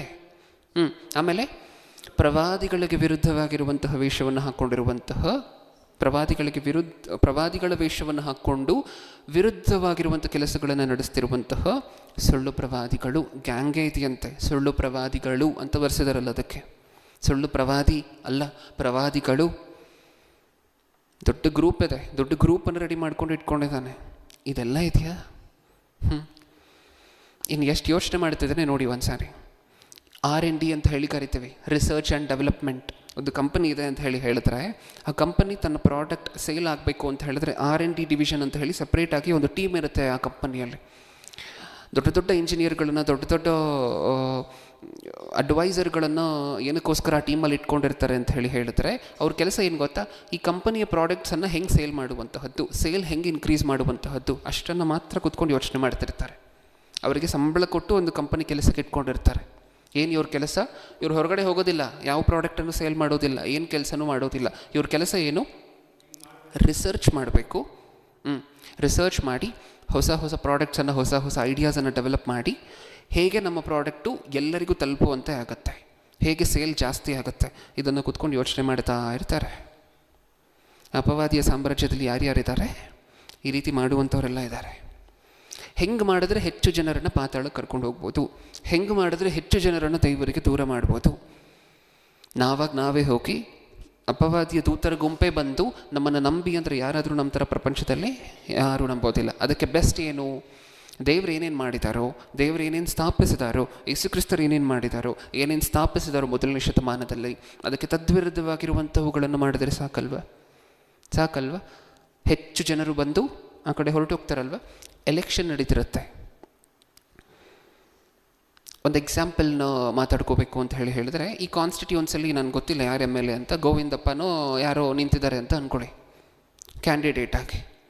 ಅದೇ ರೀತಿ ಗೋವಿಂದಪ್ಪ ಅನ್ನುವಂಥ ಇರುವಂಥವ್ರನ್ನ ಕರ್ಕೊಂಬಂದು ನಿಲ್ಲಿಸ್ತಾರೆ ಗೊತ್ತಾ, ಅದೇ ಕಾನ್ಸ್ಟಿಟ್ಯೂನ್ಸಲ್ಲಿ. ಅಲ್ಲಿ ಒರಿಜಿನಲ್ ಆಗಿ ಗೋವಿಂದಪ್ಪ ಅಂತ ಯಾರೋ ಕಾಂಗ್ರೆಸ್ ಕಡೆಯವರು ನಿಲ್ಲಿಸಿರ್ತಾರೆ. ಅದಕ್ಕೆ ವಿರುದ್ಧವಾಗಿರುವಂಥ ಪಕ್ಷದವ್ರು ಏನು ಮಾಡ್ತಾರೆ, ಕರ್ಕೊಂಬಂದು ಊರೆಲ್ಲ ಹುಡುಕ್ತಾರೆ. ಒಂದು 4-5 ಊರು ಸುತ್ತಾಡಿ ಒಂದು 4 ಜನ ಗೋವಿಂದಪ್ಪಗಳನ್ನು ಕರ್ಕೊಂಬರ್ತಾರೆ. ಏನಕ್ಕೆ 4 ಜನ ಗೋವಿಂದಪ್ಪಗಳು? ಏನಕ್ಕೆ? ನೀವು EVM ಹತ್ರ ಹೋಗ್ತೀರಾ ಅಲ್ವಾ, ಎಲೆಕ್ಟ್ರಾನಿಕ್ ವೋಟಿಂಗ್ ಮಷೀನ್. ಆ ಮಷೀನ್ ಹತ್ರ ಹೋಗಿದ ತಕ್ಷಣ ಬಟನ್ ಇರುತ್ತಲ್ವಾ, ಮೊದಲನೇದು ಗೋವಿಂದಪ್ಪ, 2ನೇದು ಗೋವಿಂದಪ್ಪ, 3ನೇದು ಗೋವಿಂದಪ್ಪ, 4ನೇದು ಗೋವಿಂದಪ್ಪ. ಯಾರು ಗೊತ್ತುತ್ತೀರಾ? ಓದಿರುವಂಥವ್ರಿಗೇನೋ ಗೊತ್ತಾಗುತ್ತೆ, ಸಿಂಬಲ್ಲು ಅದು ಇದು ಎಲ್ಲ ನೋಡಿ ಕ್ರಮ ಸಂಖ್ಯೆ ಅದೆಲ್ಲ ಗೊತ್ತಿರುತ್ತೆ, ಅವ್ರು ನೋಡಿ ಓದುತ್ತಾರೆ. ಗೊತ್ತಾಗುವಂಥವ್ರು ಕರೆಕ್ಟಾಗಿ ಓದುತ್ತಾರೆ. ಈ ಗೊತ್ತಾಗದೇ ಇರುವಂಥವ್ರು ಏನು ಮಾಡಬೇಕು? ಅವ್ರಿಗೆ ಗೊತ್ತಿರುವಂಥದ್ದು ಒಂದೇ ಹೆಸರು, ಗೋವಿಂದಪ್ಪಂಗೆ ಓಟು. ಅಲ್ಲಿ ಒಳಗಡೆ ಹೋಗಿ ನೋಡಿದ್ರೆ 4 ಜನ ನಿಂತಿದ್ದಾರೆ. ಹೌದಾ? ಕನ್ಫ್ಯೂಸ್ ಆಗಿ ಇಷ್ಟಕ್ಕೂ ಆ ಗೋವಿಂದಪ್ಪಗೆ ಬೀಳಬೇಕಾಗಿರುವಂತಹ 100 ಜನ ಇದ್ದಾರೆ ಅಂತ ಅಂದ್ಕೊಳ್ಳಿ. ಆ 100 ಜನರಲ್ಲಿ 80 ಓಟು ಗೋವಿಂದಪ್ಪಗೆ ಬೀಳಬೇಕು. ಈ ಡೂಪ್ಲಿಕೇಟ್ಗಳಿಗೆ ಒಂದು 10 ಹೋಗಲಿ ಬಿಡಿ, ಎಷ್ಟು ಹೊರಟೋಯ್ತಲ್ವ? ಈ ಡೂಪ್ಲಿಕೇಟ್ಗಳಿಗೆ ಸ್ವಲ್ಪ ಪ್ರಪೋರ್ಷನಲ್ಲಿ ಹೋದರೂ ಸಹ ಎಷ್ಟು ದೊಡ್ಡ ಲಾಸ್ ಅಲ್ವಾ ಅದು? ಹೌದಾ? ಅದೇ ಇಲ್ಲಿ ನಡೀತಿರುವಂತಹದ್ದು ಸಹ. ನಿಜವಾಗಿರುವಂತಹ ಕ್ರಿಸ್ತನಿದ್ದಾರೆ, ಆ ಕ್ರಿಸ್ತನ ಬೋಧನೆ ಇದೆ, ಅದಕ್ಕೆ ತದ್ವಿರುದ್ಧವಾಗಿರುವಂಥ ಸುಳ್ಳು ಕ್ರಿಸ್ತನಿದ್ದಾರೆ. ನಿಜವಾಗಿರುವಂತಹ ಪ್ರವಾದಿಗಳಿದ್ದಾರೆ, ಅದಕ್ಕೆ ತದ್ವಿರುದ್ಧವಾಗಿರುವಂತಹ ಪ್ರವಾದಿಗಳಿದ್ದಾರೆ. ಇನ್ನೂ ಎಷ್ಟಿದೆ ಈಗ ಡೂಪ್ಲಿಕೇಶನ್ಗಳು ಈ ಅಪವಾದಿಯ ಸಾಮ್ರಾಜ್ಯದಲ್ಲಿ. ಗಲಾತ್ಯದವರಿಗೆ ಬರೆದ ಪತ್ರಿಕೆ 1ನೇ ಅಧ್ಯಾಯ 6ನೇ ವಚನ 1-6. ಕ್ರಿಸ್ತನ ಕೃಪೆಯಿಂದ ನಿಮ್ಮನ್ನು ಕರೆದಾತನನ್ನು ನೀವು ಇಷ್ಟು ಬೇಗ ಬಿಟ್ಟು ಬೇರೆ ಸುವಾರ್ತೆಯನ್ನು ಹಿಡಿದಿರುವುದಕ್ಕೆ ಆಶ್ಚರ್ಯಪಡುತ್ತೇನೆ. ಕ್ರಿಸ್ತನ ಕೃಪೆಯಿಂದ ನಿಮ್ಮನ್ನು ಕರೆದಾತನನ್ನು ನೀವು ಇಷ್ಟು ಬೇಗನೆ ಬಿಟ್ಟು ಬೇರೆ ಸುವಾರ್ತೆಯನ್ನು ಹಿಡಿದಿರುವುದಕ್ಕೆ ಆಶ್ಚರ್ಯಪಡುತ್ತೇನೆ. ನಿಜವಾದ ಸುವಾರ್ತೆ ಇದೆಯಾ ಪ್ರಪಂಚದಲ್ಲಿ? ಇದೆ. ಅದಕ್ಕೆ ತದ್ವಿರುದ್ಧವಾಗಿ ಏನಿದೆ? ಅಪವಾದಿ ಏನು ರೆಡಿ ಮಾಡಿಟ್ಟಿದ್ದಾನೆ? ಬೇರೆ ಸುವಾರ್ತೆ, ಕ್ರಿಸ್ತನು ಪ್ರಕಟಿಸದೇ ಇರುವಂತಹ ಸುವಾರ್ತೆ, ಅಪೊಸ್ತಲರು ಯಾವತ್ತೂ ಪ್ರಕಟಿಸದೇ ಇರುವಂತಹ ಸಾರಾಂಶ ಭರಿತವಾಗಿರುವಂತಹ ಸುವಾರ್ತೆ ರೆಡಿ ಮಾಡಿಟ್ಟಿದ್ದಾನಂತೆ. ಅದೇ ಬೇರೆ ಸುವಾರ್ತೆ. ಈ ಕಾಲದಲ್ಲಿ ಬಿಟ್ಬಿಡಿ, ಬೇರೆ ಸುವಾರ್ತೆಗಳಿರುವಂತಹದ್ದು. ಮೊದಲನೇ ಶತಮಾನದಲ್ಲಿ ಮಾತಾಡ್ತಿರುವಂತಹ ಮಾತಿದು. ಇಷ್ಟು ಬೇಗ ಬೇರೆ ಸುವಾರ್ತೆಯನ್ನು ನೀವು ಟ್ರಸ್ಟ್ ಮಾಡಿರುವಂತಹದ್ದು, ನಂಬಿರುವಂತಹದ್ದು ನನಗೆ ಆಶ್ಚರ್ಯವನ್ನುಂಟು ಮಾಡ್ತಿದೆ. ಬೇರೆ ಸುವಾರ್ತೆಗೂ ಡೂಪ್ಲಿಕೇಟಾ? ಯೇಸುಕ್ರಿಸ್ತರಿಗೂ ಡೂಪ್ಲಿಕೇಟಾ? ಎಷ್ಟು ಜನ ಬಂದಿರುವಂತಹದ್ದು ನೀವು ನೋಡಿಲ್ಲ ಪ್ರಿಯರೇ? ನಾನು ಸಾಕಷ್ಟು ಸರಿ ತೋರಿಸಿದ್ದೀನಿ ಪ್ರಸಂಗಗಳಲ್ಲಿ. ಬೇರೆ ಬೇರೆ ದೇಶಗಳಲ್ಲಿ ನಾನೇ ಕ್ರಿಸ್ತನು ಅಂತ ಹೇಳ್ಕೊಂಡು ಬಂದಿರುವಂಥವರು, ಸೌತ್ ಕೊರಿಯಾದಲ್ಲಿ, ನೈಜೇರಿಯಾದಲ್ಲಿ, ಅವ್ರು ಯಾರೋ ಬೇರೆ ಬೇರೆ ಪಾಸ್ಟರ್ಗಳನ್ನೆಲ್ಲ ಏನಕ್ಕೋಸ್ಕರ ಇನ್ವೈಟ್ ಮಾಡುವಂತಹದ್ದು ಫಂಕ್ಷನ್ಗೆ, ಡೈರೆಕ್ಟಾಗಿ ಯೇಸುಕ್ರಿಸ್ತರನ್ನೇ ಇನ್ವೈಟ್ ಮಾಡೋಣ ಅಂತ ಹೇಳಿ ಯೇಸುಕ್ರಿಸ್ತರು ಅಂತ ಹೆಸರಿಟ್ಕೊಂಡಿರುವಂಥವ್ರನ್ನ ಇನ್ವೈಟ್ ಮಾಡಿಬಿಟ್ಟಿದ್ರು ಚರ್ಚ್ಗೆ. ಕ್ರಿಸ್ತನಿಗೆ ಬದಲಾಗಿ ಸುಳ್ಳು ಕ್ರಿಸ್ತನು, ಬೋಧನೆಗೆ ಬದಲಾಗಿ ಸುಳ್ಳು ಬೋಧನೆ, ಪ್ರವಾದಿಗಳಿಗೆ ಬದಲಾಗಿ ಸುಳ್ಳು ಪ್ರವಾದಿಗಳು. ಇನ್ನೂ ಏನೇನಿದೆ? ಕೊರಿಂಥದವರಿಗೆ ಬರೆದ 2ನೇ ಪತ್ರಿಕೆ ಲಿಸ್ಟ್ ಮಾಡಿಟ್ಕೊಳ್ಳಿ ಎಷ್ಟಾಗತ್ತೆ ಅಂತ ಹೇಳಿ. ಕೊರಿಂಥದವರಿಗೆ ಬರೆದ 2ನೇ ಪತ್ರಿಕೆ 11ನೇ ಅಧ್ಯಾಯ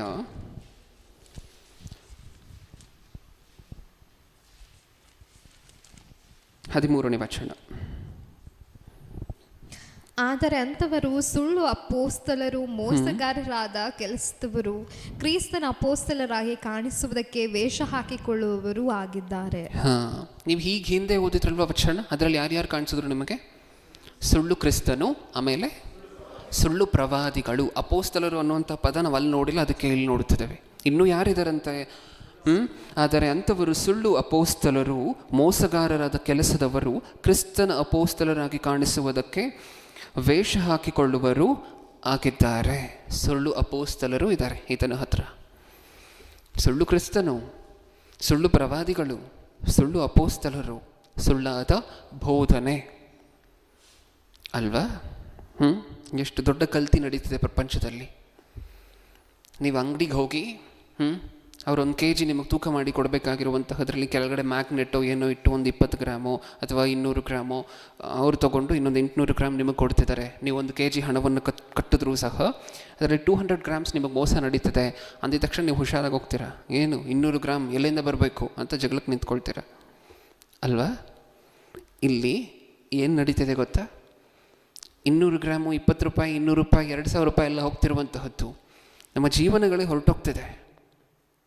ಅಪವಾದಿ ನಡೆಸ್ತಿರುವಂತಹ ಈ ಕಲ್ತಿಯಿಂದ, ಅಪವಾದಿ ಮಾಡ್ತಿರುವಂತಹ ಈ ಡೂಪ್ಲಿಕೇಟ್ ಬಿಸ್ನೆಸ್ಸಿಂದ ಭೂಮಿ ಮೇಲೆ ನಮ್ಮ ಜೀವನಗಳು ಕೊಚ್ಕೊಂಡು ಹೊರಟೋಗ್ತಿದೆ ನರಕದ ಕಡೆ.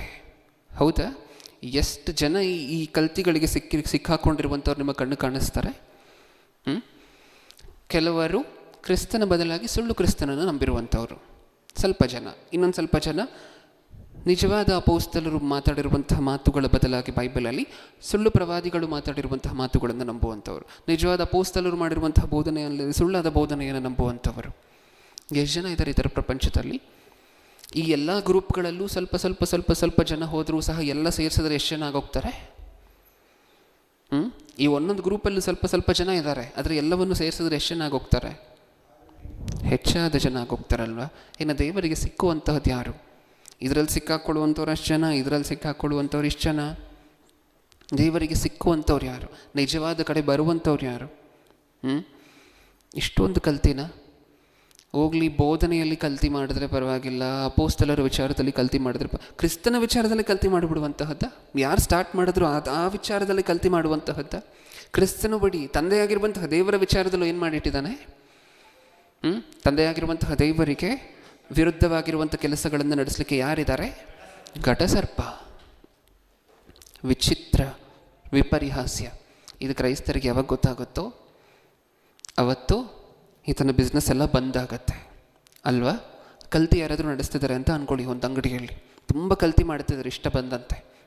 ಯಾವಾಗವರೆಗೂ ಕಲ್ತಿ ಮಾಡ್ತಾನೆ ಆತನು? ಯಾವಾಗವರೆಗೂ ಡೂಪ್ಲಿಕೇಶನ್ ಮಾಡ್ಲಿಕ್ಕೆ ಶುರು ಮಾಡಿ ಯಾವಾಗವರೆಗೂ ಅಡಲ್ಟ್ರೇಟ್ ಮಾಡ್ತಿರ್ತಾನೆ? ಜನರಿಗೆ ನಿಜ ಗೊತ್ತಾಗುವವರೆಗೂ ಮಾತ್ರ. ಕರಿಮೆಣಸು ತೊಗೊಳ್ಳುವಂಥವ್ರು ಎಲ್ಲರೂ ಸಹ ಮನೆಗೆ ಎತ್ಕೊಂಡು ಹೋಗಿ ಲೋಟದಲ್ಲಿ ನೀರು ಹಾಕಿ ಮೇಲೆ ಕರಿಮೆಣಸನ್ನು ಹಾಕಿ 2 ಗ್ಲಾಸ್ಗಳಿಗೆ ನೋಡಿದ್ರು ಅಂತ ಅಂದ್ಕೊಳ್ಳಿ. ನಿಜವಾದ ಮೆಣಸು ಮುಳುಗುತ್ತೆ, ಸುಳ್ಳಾದ ಮೆಣಸು ತೇಲುತ್ತೆ, ಗೊತ್ತಾಗೋಗುತ್ತೆ. ಅದು ಜನ ಯಾವಾಗ ಮಾಡ್ತಾರೋ ಆ ಟೆಸ್ಟನ್ನು ಯಾವಾಗ ಮಾಡ್ಲಿಕ್ಕೆ ಶುರು ಆಗ್ತಾರೋ ಆ ಅಂಗಡಿಯಿಂದ ತೊಗೊಂಡಿರುವಂತಹ ಪ್ರಾಡಕ್ಟ್ನ ಮೇಲೆ, ಅವತ್ತು ಯಾರು ಆ ಅಂಗಡಿಗೆ ಹೋಗೋದಿಲ್ಲ. ಮುಚ್ಕೊಂಡು ಹೋಗ್ತಾನೆ ಇಲ್ವ ಅಂಗಡಿಯನ್ನು? ಯಾರೂ ಬಂದಿಲ್ಲ ಅಂದರೆ ಅಂಗಡಿ ಏನಕ್ಕೋಸ್ಕರ, ಮತ್ತೆ ಬಾಡಿಗೆ ಏನಕ್ಕೋಸ್ಕರ? ಸುಮ್ಮನೆ ವೇಸ್ಟು ಅಂಗಡಿಗೆ. ಹೌದಾ? ಕ್ಲೋಸ್ ಮಾಡ್ಕೊಂಡು ಹೋಗ್ತಾನೆ. ಈ ಅಪವಾದಿ ನಡೆಸ್ತಿರುವಂಥ ಈ ಡೂಪ್ಲಿಕೇಟ್ ಬಿಸ್ನೆಸ್ಸು ಸಹ ಯಾವಾಗವರೆಗೂ ನಡೆಯುತ್ತೆ ಹೇಳಿ ಅಲ್ವಾ? ಅದು ಗೊತ್ತಾಗಬೇಕಾದ್ರೆ ಹುಡುಕ್ಬೇಕಲ್ವ ಕ್ರೈಸ್ತರು? ಹುಡುಕ್ತಿದ್ದಾರೆ? ಇಲ್ಲ. ಕಣ್ಣು ಮುಚ್ಕೊಂಡು ಕುರಿಗಳು ಅಂತ ಯೇಸು ಕ್ರಿಸ್ತರು ಬೇರೆ ಅರ್ಥದಲ್ಲಿ ಕರೆದರೆ ನಾವು ಬೇರೆ ಅರ್ಥದಲ್ಲಿ ಕುರಿಗಳಾಗಿ ಹೋಗ್ತಾ ಇದ್ದೇವೆ. ಅದು ಯಾವತ್ತು ಗೊತ್ತಾಗುತ್ತೆ? ಕೊನೆವರೆಗೂ ಗೊತ್ತಾಗೋದಿಲ್ವೇನೋ. ಅದಕ್ಕೆ ಯೇಸು ಕ್ರಿಸ್ತರು ಹೇಳಿರುವಂತಹದ್ದು, ನಾನು ಮತ್ತೆ ಭೂಮಿಯ ಮೇಲೆ ವಿಶ್ವಾಸಿಗಳನ್ನು ನೋಡ್ತೀನಾ? ಯಾಕೆ? ಇವ್ರು ಯಾವತ್ತೂ ಸಹ ರಿಯಲೈಸೇ ಮಾಡಿಕೊಳ್ಳೋದಿಲ್ಲ, ಯಾವತ್ತೂ ಸಹ ಅರ್ಥ ಆಗೋದೇ ಇಲ್ಲ ಪ್ರಪಂಚದಲ್ಲಿರುವಂತಹ ಜನರಿಗೆ, ಬಹುತೇಕ ಜನರಿಗೆ ಅಲ್ವಾ? ನೆಕ್ಸ್ಟ್, ಎಫೆಸದವರಿಗೆ ಬರೆದ ಪತ್ರಿಕೆ. ದೇವರ ರಾಜ್ಯದಲ್ಲಿ ಇನ್ನೂ ಏನಿದೆ, ದೇವರ ರಾಜ್ಯದಲ್ಲಿ ಏನಿದೆ ಅಂತ ಹೇಳಿ ನೋಡಿ. ಅದಕ್ಕೆ ತದ್ವಿರುದ್ಧವಾಗಿ ಅಪವಾದಿಯ ರಾಜ್ಯದಲ್ಲಿ ಏನಿದೆ ಅಂತ ಹೇಳಿ ನೋಡೋಣ.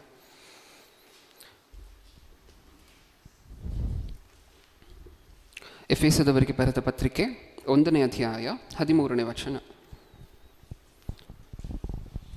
1:13. ನಿಮ್ಮ ರಕ್ಷಣೆಯ ವಿಷಯವಾದ ಸುವಾರ್ತೆ ಎಂಬ ಸತ್ಯವಾಕ್ಯವನ್ನು ಕೇಳಿ ಕ್ರಿಸ್ತನಲ್ಲಿ ನಂಬಿಕೆ ಇಟ್ಟವರಾದ ನೀವು ಸಹ ವಾಗ್ದಾನ ಮಾಡಲ್ಪಟ್ಟ ಪವಿತ್ರಾತ್ಮನೆಂಬ ಮುದ್ರೆಯನ್ನು ಹೊಂದಿದಿರಿ.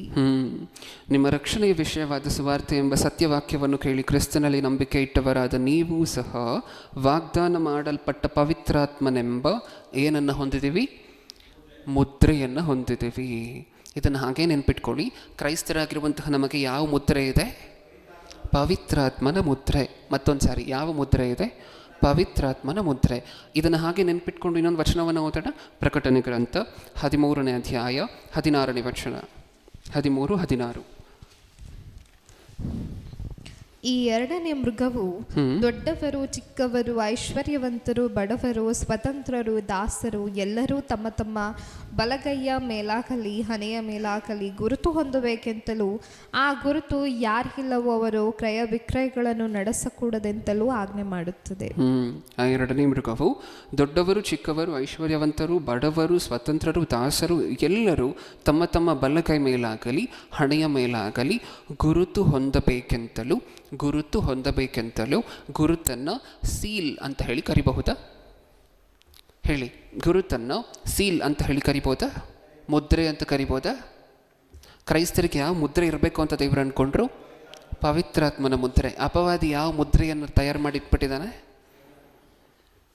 ಸೈತಾನನ ಮುದ್ರೆ. ಹೌದಾ? ಡೂಪ್ಲಿಕೇಶನ್ ಎಷ್ಟು ಚೆನ್ನಾಗಿ ನಡೀತದೆ ಅಲ್ವಾ? ಕೆಲವರು ಮಾಡ್ತಾರೆ ಪ್ರಿಯರೇ, ಫ್ರಾಡ್ಗಳು. ಬ್ಯಾಂಕಿಗೆ ಹೋಗಿ ಇಷ್ಟು ಡೆಪಾಸಿಟ್ ಮಾಡಿ ಬಾ ಅಂತ ಹೇಳಿ ಒಬ್ಬ ಹುಡುಗನನ್ನು ಕಳಿಸಿದ್ರೆ, ತಂದೆ ತಾಯಿ ಚಿಕ್ಕ ವಯಸ್ಸಲ್ಲಿ ಒಂದು ಹುಡುಗನನ್ನು ಬ್ಯಾಂಕಿಗೆ ಹೋಗಿ ಇಷ್ಟು ಹಣವನ್ನು ಕಟ್ಟಿ ಬಾ ಅಂತ ಹೇಳಿ ಹಣವನ್ನು ಕೊಟ್ಟು ಕಳಿಸಿದ್ದಾರೆ. ಬ್ಯಾಂಕಿಗೆ ಹೋಗಿ ಹಣವನ್ನು ಕಟ್ಟಿದ ಮೇಲೆ ಸೀಲ್ ಹಾಕ್ಕೊಡ್ತಾರಲ್ವಾ? ಸೀಲ್ ಹಾಕ್ಕೊಡ್ತಾರಾ ಇಲ್ವಾ? ಮತ್ತು ಈ ಹುಡುಗ ಬಂದ ನಂತರ ತಂದೆ ತಾಯಿ ಅದನ್ನು ಸ್ಟೇಟ್ಮೆಂಟನ್ನು ನೋಡ್ತಾರಾ? ಸೀಲನ್ನು ನೋಡ್ತಾರಾ ಇಲ್ವಾ? ಅದಕ್ಕೆ ಈತನ ಏನು ಮಾಡಿದ್ದಾನೆ ತಲೆ ಉಪಯೋಗಿಸಿ ಅಂದರೆ, ಬ್ಯಾಂಕಿಗೆ ಹೋಗಿ ಹಣವನ್ನು ಕಟ್ಟದೆ ಈತನೇ ಒಂದು ಡೂಪ್ಲಿಕೇಟ್ ಸೀಲನ್ನು ನೀಟಾಗಿ ರೆಡಿ ಮಾಡಿ ಅದನ್ನು ಕೂತ್ಕೊಂಡು ಕೆತ್ತಿ ಇಂಕಲ್ಲಿ ಎತ್ತಿ ತೊಗೊಂಡು ಬಂದು ಸ್ಟ್ಯಾಂಪನ್ನು ಮಾಡಿ ಮನೆಗೆ ತೊಗೊಂಬಂದು ಕಟ್ಟಿದ್ದೀನಿ ಅಂತ ತೋರಿಸ್ತಾನೆ. ಡೂಪ್ಲಿಕೇಟ್ ಸೀಲ್ ಅಲ್ವಾ ಇದು? ನನಗೆ ಗೊತ್ತಿರುವಂತಹ ಒಬ್ಬರ ಜೀವನದಲ್ಲಿ ಅವರು ಮಾಡಿರುವಂತಹ ಕೆಲಸ ಇದು. ನಾನು ಹೇಳಿದ್ದು ಎಕ್ಸಾಂಪಲ್, ಹೆಸರು ಹೇಳುವಂತಹದ್ದು ಬೇಡ. ಚಿಕ್ಕ ವಯಸ್ಸಲ್ಲಿ ರಕ್ಷಣೆ ಮಾರ್ಗಕ್ಕೆ ಬರುವುದಕ್ಕಿಂತ ಮುಂಚೆ ಏನರ್ಥ ಆಯಿತು ನಮಗಿದ್ರಲ್ಲಿ? ಸೀಲನ್ನು ಡೂಪ್ಲಿಕೇಟ್ ಮಾಡ್ತಾರಾ? ಯಾಕೆ ಮಾಡಲ್ಲ? ಹೌದಾ? ಇಲ್ಲಿ ನಡೀತಿರುವಂತಹದ್ದು ಅದೇ. ನಾವೆಲ್ಲರೂ ಪವಿತ್ರಾತ್ಮನ ಗುರುತನ್ನು ಹೊಂದಿರಬೇಕು ಅಂತ ದೇವರು ಅಂದ್ಕೊಂಡ್ರೆ ಅಪವಾದಿ ಏನು ರೆಡಿ ಮಾಡಿ ಇಟ್ಬಿಟ್ಟಿದ್ದಾನೆ? ರೆಡಿ ಮಾಡಿ ಒಂದಷ್ಟು ಸೀಲ್ಗಳನ್ನು ಇಟ್ಬಿಟ್ಟಿದ್ದಾನೆ. ನಿನಗೆ ಕಣ್ಣಿನ ಆಸೆಯ ಸೀಲ್ ಬೇಕಾ ಮಗನೇ? ನಿನಗೆ ಶರೀರದ ಆಶೆಯ ಸೀಲ್ ಬೇಕಾ? ನಿನಗೆ ಹಣದ ಹಿಂದೆ ಹೊಡ್ತೀಯಾ? ಹಾಗಾದರೆ ಹಣದ ಸೀಲ್ ಹಾಕ್ತೀನಿ ಬಾ. ಇನ್ನೊಂದು ಕಡೆ ಹೊಡ್ತೀಯಾ? ಭೂಗಾಸೆಗಳ ಹಿಂದೆ ಹೊಡ್ತೀಯಾ? ಹಾಗಿದ್ರೆ ಆ ಸೀಲನ್ನು ಹಾಕ್ತಾನೆ ಅಲ್ವಾ? ಎಂಥ ಮೋಸ ನಡೀತಿದೆ ಅಲ್ವಾ? ಇದನ್ನು ನೋಡಿದ್ರೆ ನಮಗೆ ಅನ್ನಿಸ್ಬೇಕು, ಅಯ್ಯೋ ಪ್ರಪಂಚಕ್ಕೆ ಅವ್ರು ಎಲ್ಲಿ ಓಡ್ತಿದ್ದಾರೆ, ಏನು ಮಾಡ್ತಿದ್ದಾರೆ ಅಂತ ಹೇಳಿ ಗೊತ್ತಿಲ್ಲದೇ ಓಡ್ತಿದ್ದಾರೆ. ಗೊತ್ತಿಲ್ಲದೆ ಅವ್ರು ಮಾಡ್ತಿರುವಂಥ ಕೆಲಸಗಳನ್ನು ಮಾಡ್ಕೊಂಡು ಹೋಗ್ತಿದ್ದಾರೆ. ಓಕೆ, ಇದಿಷ್ಟು ಸಹ ಮೊದಲನೇ ಪಾಯಿಂಟ್, ಅಪವಾದಿಯ ಕಾರ್ಯಗಳು. 2 ಪಾಯಿಂಟನ್ನು ಆಲೋಚನೆ ಮಾಡೋಣ ಅಂತ ಹೇಳಿದ್ನಲ್ವಾ? ಇದು ಪ್ರಪ್ರಥಮವಾಗಿರುವಂತಹ ಪಾಯಿಂಟ್. ಏನು? ಡೂಪ್ಲಿಕೇಶನ್, ಅಡಲ್ಟ್ರೇಷನ್ ಅಥವಾ ಕಲ್ತಿ ಅಂತ ಹೇಳಿ ಬರ್ಕೊಳ್ಳಿ. ಓಕೆ, ಈ ಕಲ್ತಿಯಿಂದ ನಾವು ಹೇಗೆ ಹೊರಬರುವಂತಹದ್ದು? ನಿಮಗೇನನ್ಸುತ್ತೆ? ಹೇಗೆ ಹೊರಬರುವಂತಹದ್ದು? ಸತ್ಯ ತಿಳ್ಕೋಬೇಕಷ್ಟೆ. ಹೇಗೆ? ಸತ್ಯ ತಿಳ್ಕೋಬೇಕು ಆದಷ್ಟು ಬೇಗ. ನಮಗೆ ಗೊತ್ತಿರುವಂಥ ಸತ್ಯವನ್ನು ಇನ್ನೊಬ್ಬರಿಗೆ ಹೇಳಬೇಕು. ಯಾರಾದರೂ ಮೆಣಸು ಅಂಗಡಿಯಿಂದ ತೊಗೊಂಡು ಹೋಗ್ತಿದ್ದಾರೆ. ಯಾರಾದರೂ ಬಂದು ಅವರನ್ನು ತಟ್ಟಿ ಅಲ್ಲಿ ಮಾರ್ತಿರುವಂತಹದ್ದು ಕಲ್ತಿ ಮೆಣಸು, ನಿಜವಾದ ಮೆಣಸಲ್ಲ ಅಂತ ಹೇಳಿದಾಗ ಆವಾಗ ಗೊತ್ತಾಗುತ್ತೆ ಆ ವ್ಯಕ್ತಿಗೆ, ಓ ಹಾಗಿದ್ರೆ ಇದನ್ನು ಟೆಸ್ಟ್ ಮಾಡಿ ನೋಡಬೇಕಪ್ಪ ಅಂಥೇಳಿ. ಅದಕ್ಕೆ ಯಾರಾದರೂ ಬಾಯಿ ಓಪನ್ ಮಾಡಬೇಕಲ್ವ?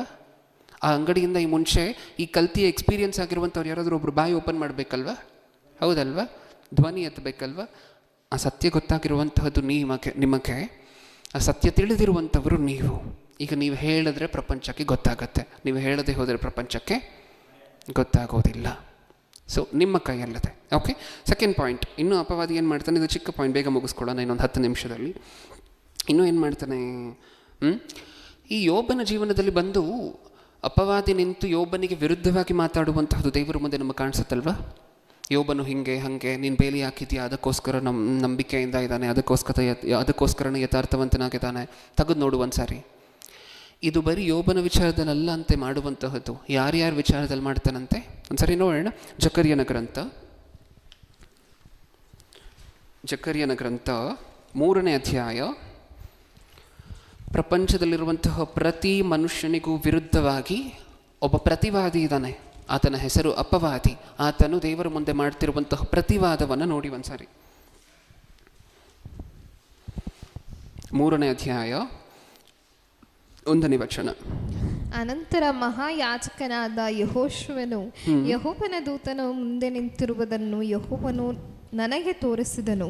ಸೈತಾನನು ಯೆಹೋಶುವನಿಗೆ ಪ್ರತಿಕಕ್ಷಿಯಾಗಿ ಅವನ ಬಲಗಡೆಯಲ್ಲಿ ನಿಂತಿದ್ದನು. ಆಗ ಯೆಹೋವನ ದೂತನು ಸೈತಾನನಿಗೆ, ಸೈತಾನನೇ, ಯೆಹೋವನು ನಿನ್ನನ್ನು ಖಂಡಿಸಲಿ. ಹೌದು, ಯೆರೂಸಲೇಮನ್ನು ಆರಿಸಿಕೊಂಡಿರುವ ಯೆಹೋವನು ನಿನ್ನನ್ನು ಖಂಡಿಸಲಿ. ಅದು ಉರಿಯಿಂದ ಎಳೆದ ಕೊಳ್ಳಿಯಾಗಿದೆಯಲ್ಲ ಎಂದು ಹೇಳಿದನು. ಯೆಹೋಶುವನು ದೇವದೂತನ ಮುಂದೆ ಕೊಳೆಬಟ್ಟೆಯಾಗಿ ನಿಂತಿರಲು ದೇವದೂತನು ತನ್ನ ಸೇವಕರಿಗೆ, ಇವನು ಕೊಳೆಬಟ್ಟೆಗಳನ್ನು ತೆಗೆದುಕೊಂಡು ಬಿಡಿರಿ ಎಂದು ಅಪ್ಪಣೆ ಕೊಟ್ಟು ಅವನಿಗೆ, ಇಗೋ, ನಿನ್ನ ದೋಷವನ್ನು ನಿನ್ನಿಂದ ತೊಲಗಿಸಿದ್ದೇನೆ, ನಿನ್ನ ಶ್ರೇಷ್ಠ ವಸ್ತ್ರಗಳನ್ನು ತೊಡಿಸುವೆನು ಎಂದು ಹೇಳಿದನು. ಸಾಕು ಪ್ರಿಯರ, ಏನರ್ಥ ಆಯ್ತು ನಮಗೆ ಮಾತಲ್ಲಿ? ಈತನು ಇಷ್ಟಕ್ಕೂ ಅಪವಾದಿಯ ಕೆಲಸ, ಇನ್ನೊಂದು ಇಂಪಾರ್ಟೆಂಟ್ ಆಗಿರುವಂಥ ಕೆಲಸ ಏನು ಅಂದರೆ, ಈತನು ಭೂಮಿಯ ಮೇಲೆ ಇರುವಂತಹದ್ದು, ಭೂಮಿಯ ಮೇಲೆ ಈತನು ನಡೆಸುವಂತಹದ್ದು ಎಷ್ಟು ಇಂಪಾರ್ಟೆಂಟ್ ಆಗಿರುವಂಥ ಕೆಲಸನೋ, ಕ್ರಿಸ್ತನನ್ನು ನಂಬ್ಕೊಂಡಿರುವಂಥವ್ರನ್ನ ದೂರ ಮಾಡುವಂತಹದ್ದು ಇಲ್ಲಿ ತನಗೆ ಎಷ್ಟು ಇಂಪಾರ್ಟೆಂಟ್ ಆಗಿರುವಂಥ ಕೆಲಸ ಇದೆಯೋ, ಇದಕ್ಕಿಂತ ಮುಖ್ಯವಾಗಿರುವಂಥ ಕೆಲಸ ಇನ್ನೊಂದು ಕಡೆ ಇದೆಯಂತ ಈತನಿಗೆ. ಎಲ್ಲಿ? ಭೂಮಿ ಮೇಲೆ ಮಾತ್ರ ಅಲ್ಲ ಅಪವಾದಿಯ ಕೆಲಸ, ಇನ್ನೂ ಎಲ್ಲಿ ನಡೆಯುತ್ತಂತೆ? ಪರಲೋಕದಲ್ಲೂ ಯಾವಾಗಲೂ ಇರ್ತಾನಂತೆ ರೆಡಿಯಾಗಿ ನಿಂತ್ಕೊಂಡು. ಭಕ್ತರೇನಾದರೂ ಮಾಡ್ತಾರಾ ಅಥವಾ ಭಕ್ತಿಹೀನರೇನಾದರೂ ಮಾಡ್ತಾರಾ? ಏನಾದರೂ ಕೆಟ್ಟ ಕೆಲಸ ಮಾಡಿದ್ರೆ ಯಾರು ಫಸ್ಟ್ ಚಾಡಿ ಹೇಳುವಂತಹದ್ದು? ಯಾರು ನಮ್ಮ ಮೇಲೆ? ಯಾರು? ಅಪವಾದಿನೇ. ಅಲ್ಲದೆ ಪ್ರತಿಕಕ್ಷಿ, ಈ ಪದ ಯಾವಾಗ ಬಳಕೆ ಆಗುತ್ತೆ ಗೊತ್ತಾ? ಒಬ್ಬ ಲಾಯರ್ ನಿಂತು ಸಪೋರ್ಟ್ ಮಾಡಿ ಒಬ್ಬ ವ್ಯಕ್ತಿಯನ್ನು ಮಾತಾಡ್ತಿದ್ದಾರೆ ಅಂತ ಹೇಳಿದ್ರೆ ಕಕ್ಷಿದಾರರು ಅಂತ ಹೇಳಿ ಕರಿತೇವೆ. ವಿರುದ್ಧವಾಗಿ ಮಾತಾಡ್ತಿದ್ದಾರೆ ಅಂದರೆ ಏನಂತ ಕರಿತೀವಿ? ಪ್ರತಿಕಕ್ಷಿ,